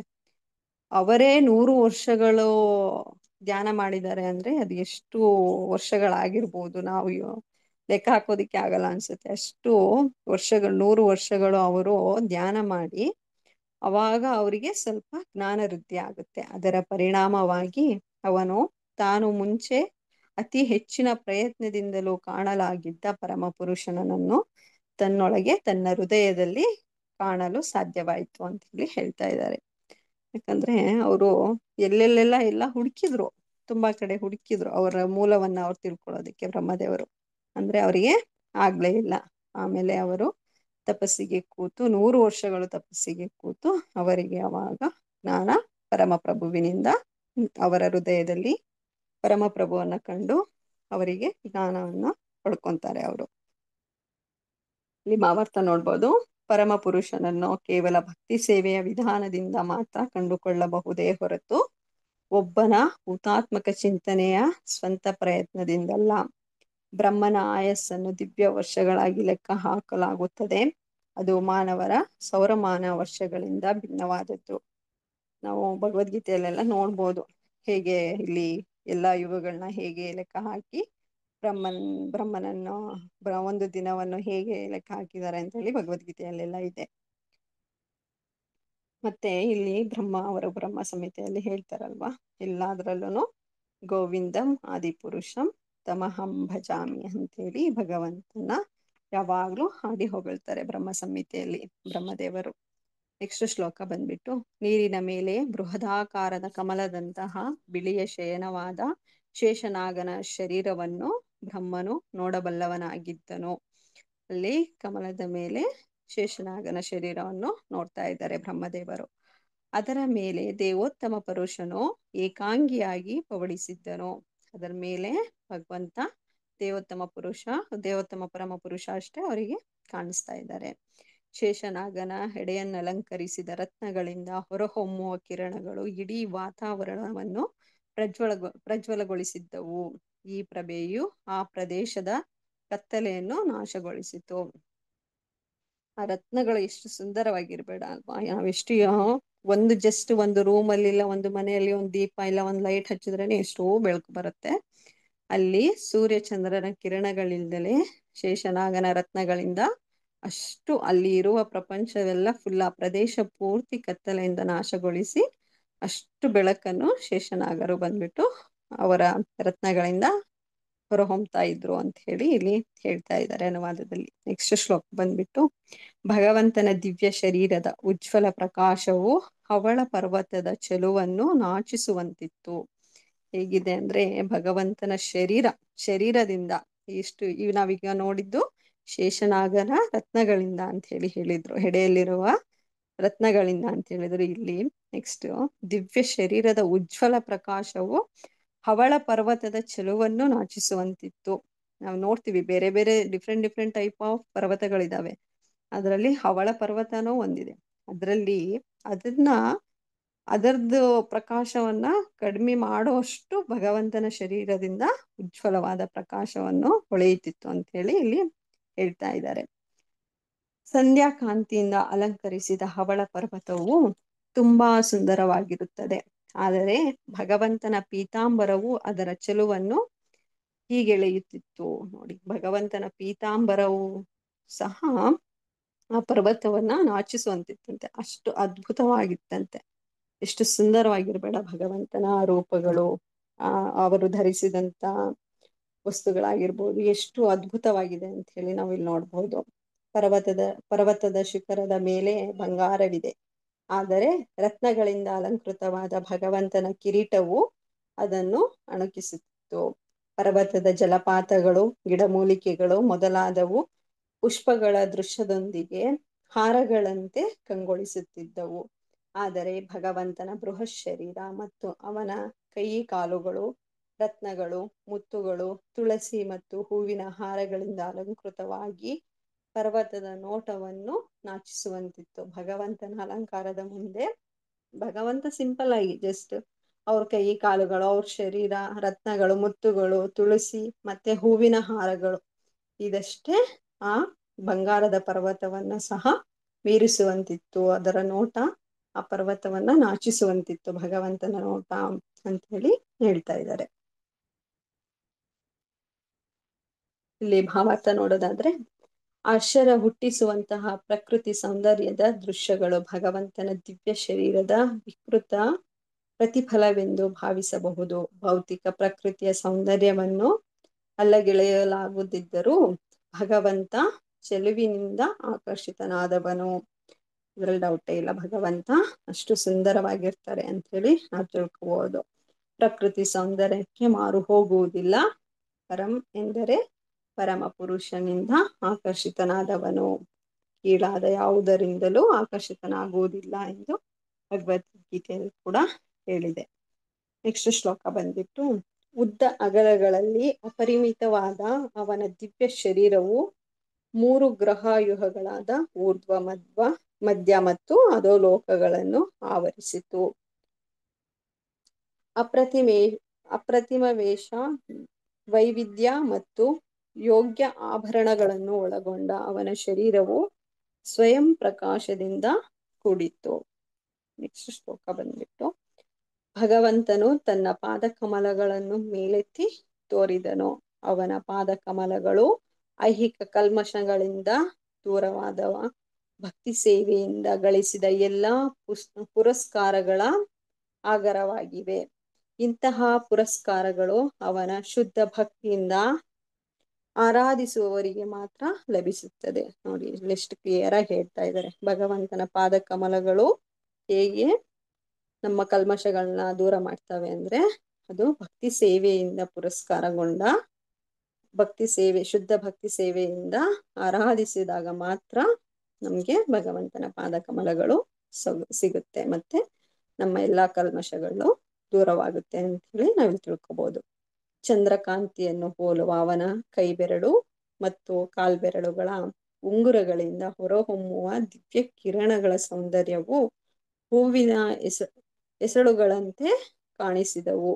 ಇಲ್ಲಿ ಜಸ್ಟ್ ಕೈ ಬೆರಳುಗಳಿಗೆ ಹೇಗೆ ಆ ದಿವ್ಯ ಸೌಂದರ್ಯವನ್ನ ಹೋಲಿಸ್ತಾ ಇದ್ದಾರೆ ಅಂದ್ರೆ, ಹೂವಿನ ಎಸಳುಗಳಂತೆ ಕಾಣಿಸ್ತಾ ಇದ್ವು ಅಂತ ಹೇಳಿ ಕೈ ಮತ್ತೆ ಕಾಲು ಬೆರಳುಗಳನ್ನ ಉಗುರುಗಳಿಂದ ಅವು ಹೇಗೆ ಹೊರಹೊಮ್ಮುತ್ತಿದ್ವು ಅಂತ ಹೇಳಿ ಇಲ್ಲಿ ಹೂವಿನ ಎಸಳಿಗೆ ಹೋಲಿಸ್ತಾ ಇದ್ದಾರೆ. ನೆಕ್ಸ್ಟ್ ಶ್ಲೋಕದಲ್ಲಿ ನಾವು ನೋಡೋದಾದ್ರೆ, ಅವನು ಭಕ್ತರ ಸೇವೆಯನ್ನು ಕೂಡ ಅಂಗೀಕರಿಸಿದನು. ತನ್ನ ಚೆಲುವಾದ ನಗೆಯಿಂದ ಅವರ ಕ್ಲೇಶವನ್ನು ಪರಿಹರಿಸಿದನು. ಭಕ್ತಿ ಸೇವೆಯಿಂದ ಮಾತ್ರ ನಾವು ನಮ್ಮ ಈ ಭೌತಿಕ ಕ್ಲೇಶಗಳನ್ನ ಏನಿದೆ ಅಲ್ವಾ, ಈ ಭೌತಿಕ ಜಗತ್ತಿನಲ್ಲಿರುವ ಈ 3 ಕ್ಲೇಶಗಳಿಂದ ನಾವು ಭಗವಂತನ ನೋಡ್ಬೋದು. ನಮ್ಮ ಕ್ಲೇಶಗಳನ್ನೆಲ್ಲ ಅವರು ಜಸ್ಟ್ ಒಂದು ಚೆಲುವಾದ ನಗೆಯಿಂದ ಅವನ್ನೆಲ್ಲ ಪರಿಹಾರ ಮಾಡ್ತಾರೆ ಅಂತ ಹೇಳಿ ಇಲ್ಲಿ ಹೇಳ್ತಾ ಇದ್ದಾರೆ. ಕರ್ಣಕುಂಡಲದಿಂದ ಅಲಂಕೃತನಾದ ಅವನ ಮುಖಬಿಂಬವು ತುಂಬಾ ಹರ್ಷದಾಯಕವಾಗಿತ್ತು, ಏಕೆಂದರೆ ಅದು ಅವನ ತುಟಿಗಳ ಕಾಂತಿ, ನಾಸಿಕ ಹಾಗೂ ಹುಬ್ಬುಗಳ ಸೊಗಸಿನಿಂದ ಕಣ್ ಕೊರೈಸುವಂತಿತ್ತು ಅಂತ ಹೇಳಿ ಹೇಳ್ತಾ ಇದ್ದಾರೆ. ಇಲ್ಲಿ ಭಗವಂತನ ಕಂಪ್ಲೀಟ್ ಆಗಿ ವರ್ಣನೆ ಮಾಡ್ತಾ ಇದ್ದಾನೆ, ಹೇಗಿದ್ದ ಭಗವಂತ ಅಲ್ಲಿ ಅಂತ ಹೇಳಿ. ಅಷ್ಟು ಸುಂದರನಾಗಿರ್ತಾನೆ ಭಗವಂತ ಅಂತ ಹೇಳಿ ನಾವು ಇಲ್ಲಿ ನೋಡ್ಬೋದು. ನೆಕ್ಸ್ಟ್ ಮೈತ್ರೇಯ ಮುನಿಗಳು ವಿವರಣೆ ಹೇಳ್ತಾ ಇದ್ದಾರೆ. ಭಗವಂತನು ನಡುವು ಕಂಬದ ಪುಷ್ಪದ ಕೇಸರವನ್ನು ಹೋಲುವ ಪೀತಾಂಬರದಿಂದ ಆವೃತ್ತವಾಗಿತ್ತು. ಅದಕ್ಕೆ ಚೆನ್ನಾಗಿ ಅಲಂಕರಿಸಿದ ಕಟಿಸೂತ್ರವನ್ನು ಅಳವಡಿಸಲಾಗಿತ್ತು. ಅವನು ವಕ್ಷಸ್ಥುಲವು ಶ್ರೀವತ್ಸ ಚಿಹ್ನೆಯಿಂದ ಮತ್ತು ಅಮೂಲ್ಯವಾದ ಕಂಠಿಹಾರದಿಂದ ಅಲಂಕೃತವಾಗಿತ್ತು. ಹೀಗೆ ಭಗವಂತನ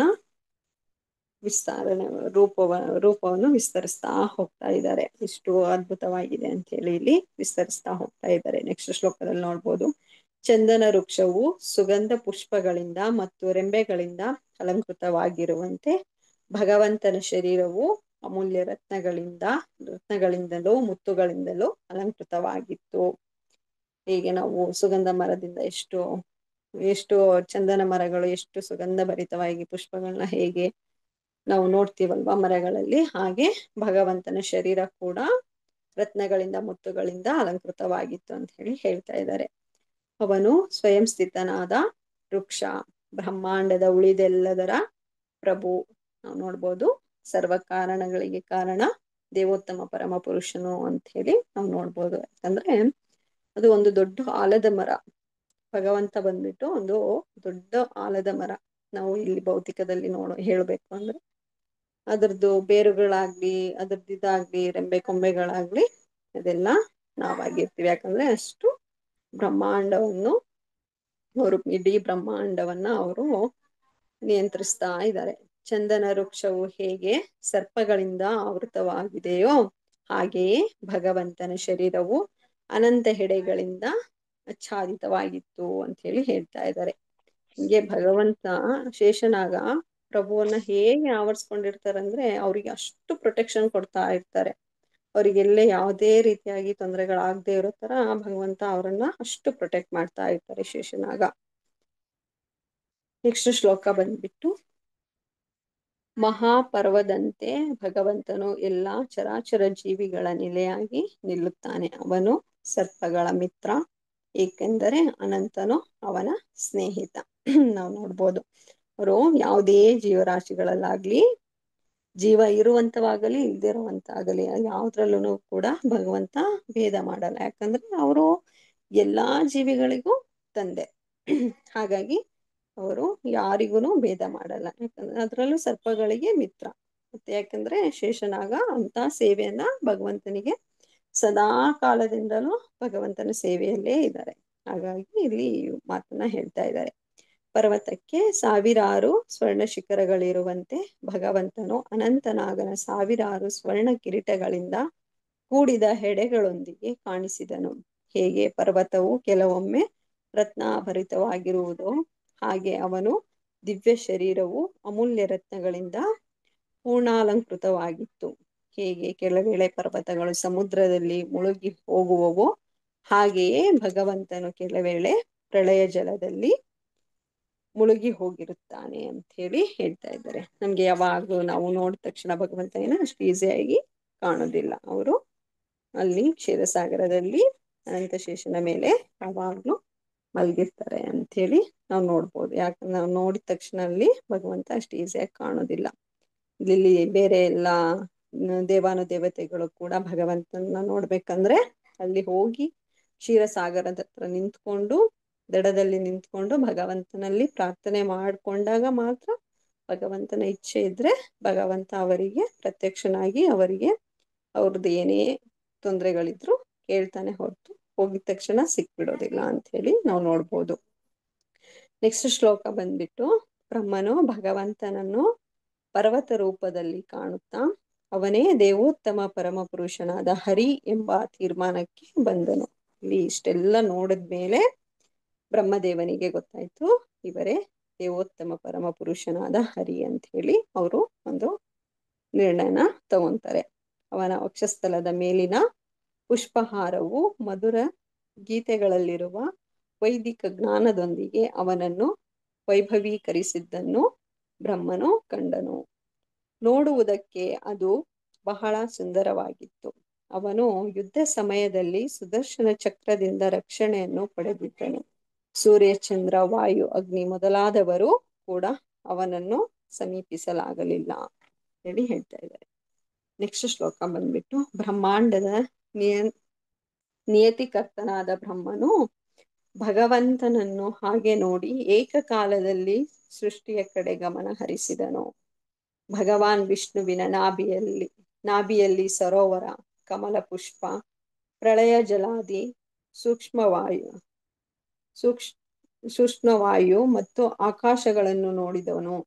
ಅವೆಲ್ಲವೂ ಅವನಿಗೆ ಗೋಚರವಾದವು. ಇವಾಗ ಅವರಿಗೆ ಎಲ್ಲಾನು ಕಾಣಿಸ್ತಾ ಇದೆ. ಅವರಿಗೆ ಭಗವಂತನ ನಾಭಿಯಿಂದ ಬಂದಾಗ ಅವ್ರಿಗೇನು ಕಾಣ್ತಾನೆ ಇರ್ಲಿಲ್ಲ. ಅವರು ಎಲ್ಲಾ ದಿಕ್ಕುಗಳ ಕಡೆನೂ ನೋಡ್ತಾ ಇದ್ರು. ಅವ್ರಿಗೇನು ಜ್ಞಾನ ಇರ್ಲಿಲ್ಲ, ಯಾಕಂದ್ರೆ ಬ್ರಹ್ಮದೇವರು ಅವಾಗ ಅಜ್ಞಾನದಲ್ಲಿದ್ರು ಅಂತ ಹೇಳಿ ನಾವು ಹಿಂದಿನ ಶ್ಲೋಕಗಳಲ್ಲಿ ತಿಳ್ಕೊಂಡ್ವಿ.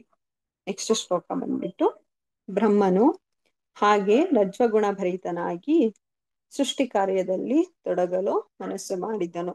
ದೇವೋತ್ತಮ ಪರಮ ಪುರುಷನ ಸೂಚನೆಯಂತೆ ಸೃಷ್ಟಿಯ 5 ಕಾರಣಗಳನ್ನು ಕಂಡ ಮೇಲೆ ಅವನು ತನ್ನ ಸೃಷ್ಟಿಶೀಲತೆಯ ಹಾದಿಯಲ್ಲಿ ಗೌರವ ಪ್ರಮಾಣಗಳನ್ನು ಸಲ್ಲಿಸಲು ಮೊದಲು ಮಾಡಿದನು. ಇವಾಗ ಬ್ರಹ್ಮದೇವನು ಈಗ ಭಗವಂತನಿಗೆ ನಮಸ್ಕರಿಸಿ ಭಗವಂತನ ಸೂಚನೆಯಂತೆ ಈ ಬ್ರಹ್ಮಾಂಡನ ಸೃಷ್ಟಿ ಮಾಡೋದಿಕ್ಕೆ ಮುಂದಾಗ್ತಾ ಇದ್ದಾರೆ. ಇಲ್ಲಿ ಭಾವಾರ್ಥದಲ್ಲಿ ನೋಡ್ಬೋದು, ಒಬ್ಬನು ರಜ್ವಗುಣಕ್ಕೆ ವಶನಾಗಿದ್ದರೂ ಜಗತ್ತಿನಲ್ಲಿ ಏನನ್ನಾದರೂ ಸೃಷ್ಟಿಸಬೇಕಾದರೆ ಅದಕ್ಕೆ ತಕ್ಕ ಶಕ್ತಿಯನ್ನು ಪಡೆಯಲು ಪರಮ ಪುರುಷನ ಆಶ್ರಯವನ್ನು ಪಡೆಯಲೇಬೇಕು.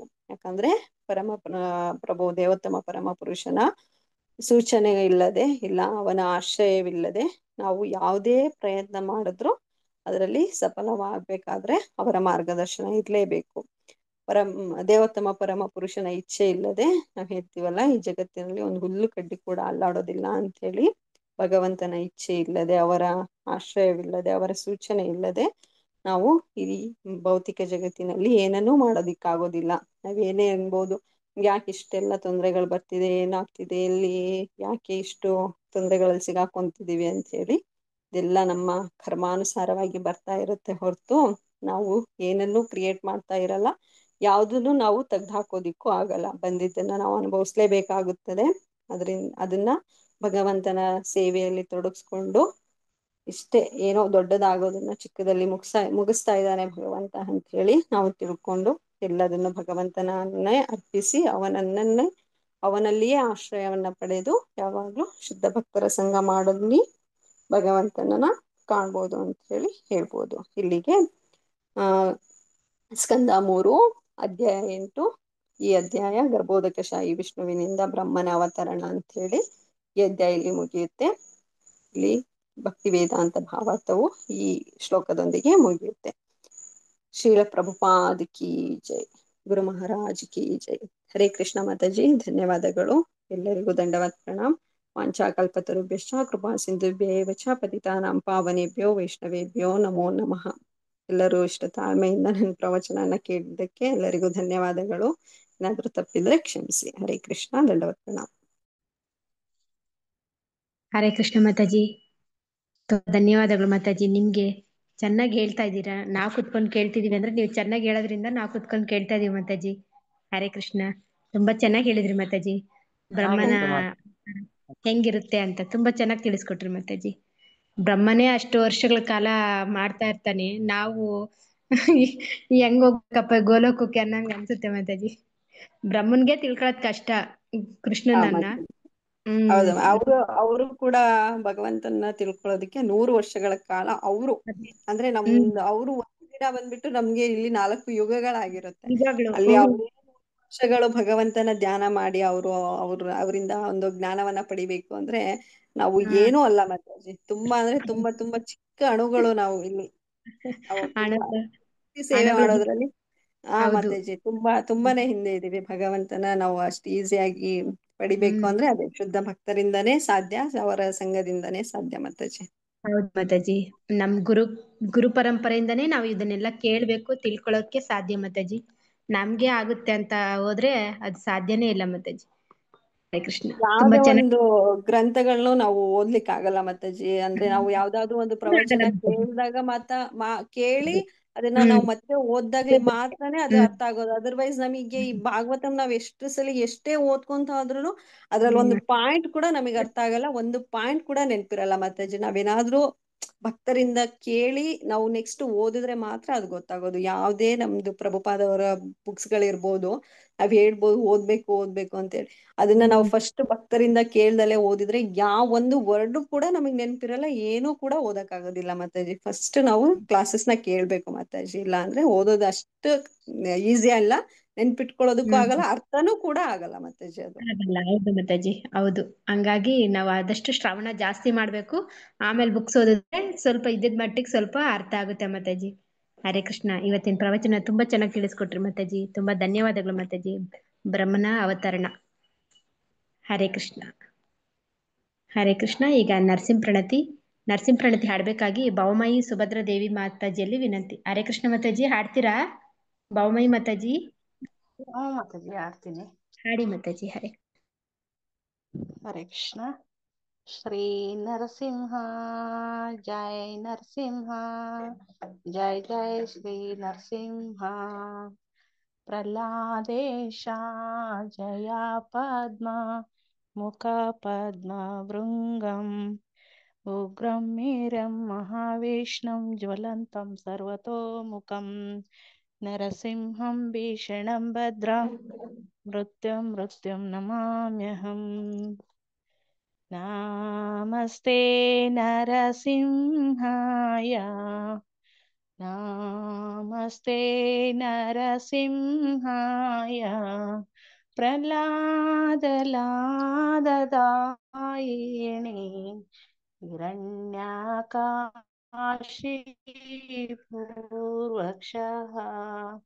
ಹಿರಣ್ಯಕಾಶೀಪೂರ್ವಕ್ಷಃ, शीलटङ्कनकालाये, शीलटङ्कनकालाये, इतो नरसिंह परतो नरसिंह, इतो नरसिंह परतो नरसिंह, यतो यामि ततो नरसिंह, बहिर्नरसिंह हृदये नरसिंह, बहिर्नरसिंह हृदये नरसिंह, नरसिंहमदिं शरणं प्रपद्ये, तव करकमलवरेणाकाम्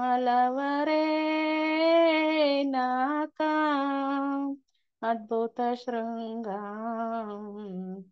दालिता हिरण्यकशिपु तनुभृङ्गा, केशवधृत नरहरिरूप, जय जगदीश हरे, जय जगदीश हरे, जय जगदीश हरे, जय केशवधृत नरहरिरूप, जय जगदीश हरे,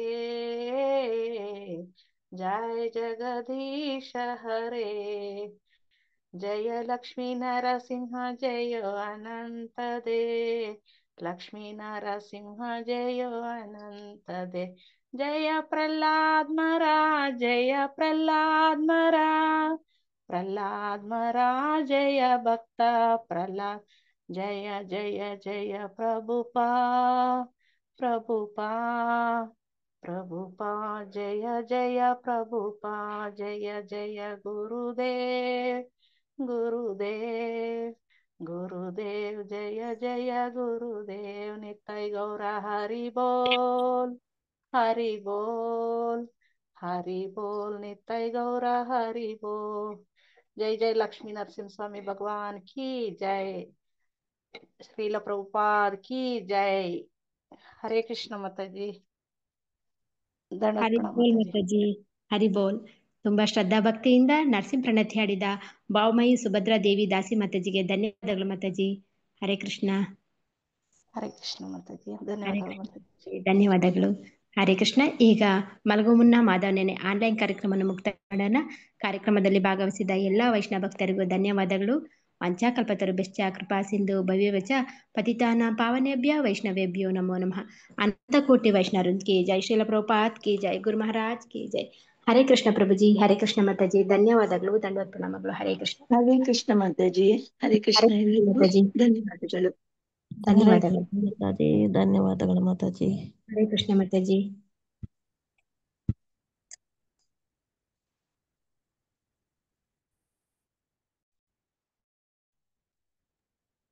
ಹರೇ ಕೃಷ್ಣ ಮಾತಾಜಿ. ಹರೇ ಕೃಷ್ಣ ಪ್ರಭುಜಿ. ಹರೇ ಹರೇ ಕೃಷ್ಣ. ಕೃಷ್ಣ. ಕವಿತಾ ಮಾತಾಜಿ. ಕವಿತಾ ಮಾತಾಜಿ, ನಿಮ್ ನರಸಿಂಹ ಪ್ರಣತಿ ಸಿಕ್ತಾ ನಿಮ್ಗೆ? ಮೊನ್ನೆ ಪ್ರಭುಜಿ ಹಾಕಿದ್ರು. ಇಲ್ಲ ಮಾತಾಜಿ. ನಿಮ್ ನಂಬರ್ ಹೇಳಿ, ನಾನು ನಿಮ್ಗೆ ವಾಟ್ಸಪ್ ಕಳಿಸ್ತೀನಿ ಮಾತಾಜಿ. ನರಸಿಂಹ ಪ್ರಣತಿ 900 ಕೇಳಿಸ್ತಾ ಇಲ್ಲ. ಮಾತಾಜಿ 900 ಹಾ 877 877 ಹಾ 835 835 835 51. ಹಾ ವಿಜಯರೇ, ನನ್ನ ನಂಬರ್ಗೊಂದು ಮಿಸ್ ಕಾಲ್ ಹಾಕಿ ಮಾತಾಜಿ. ಹರೇ ಕೃಷ್ಣ ಅಂತ ಇದು ಮೆಸೇಜ್ ಮಾಡಿ, ನಾನು ಕಳಿಸ್ತೀನಿ ಮಾತಾಜಿ. ಹರೇ ಕೃಷ್ಣ. ಸರಿ ಮಾತಾಜಿ, ಧನ್ಯವಾದಗಳು ಮಾತಾಜಿ. ಹರೇ ಕೃಷ್ಣ ಮಾತಾಜಿ. ಹರೇ ಕೃಷ್ಣ.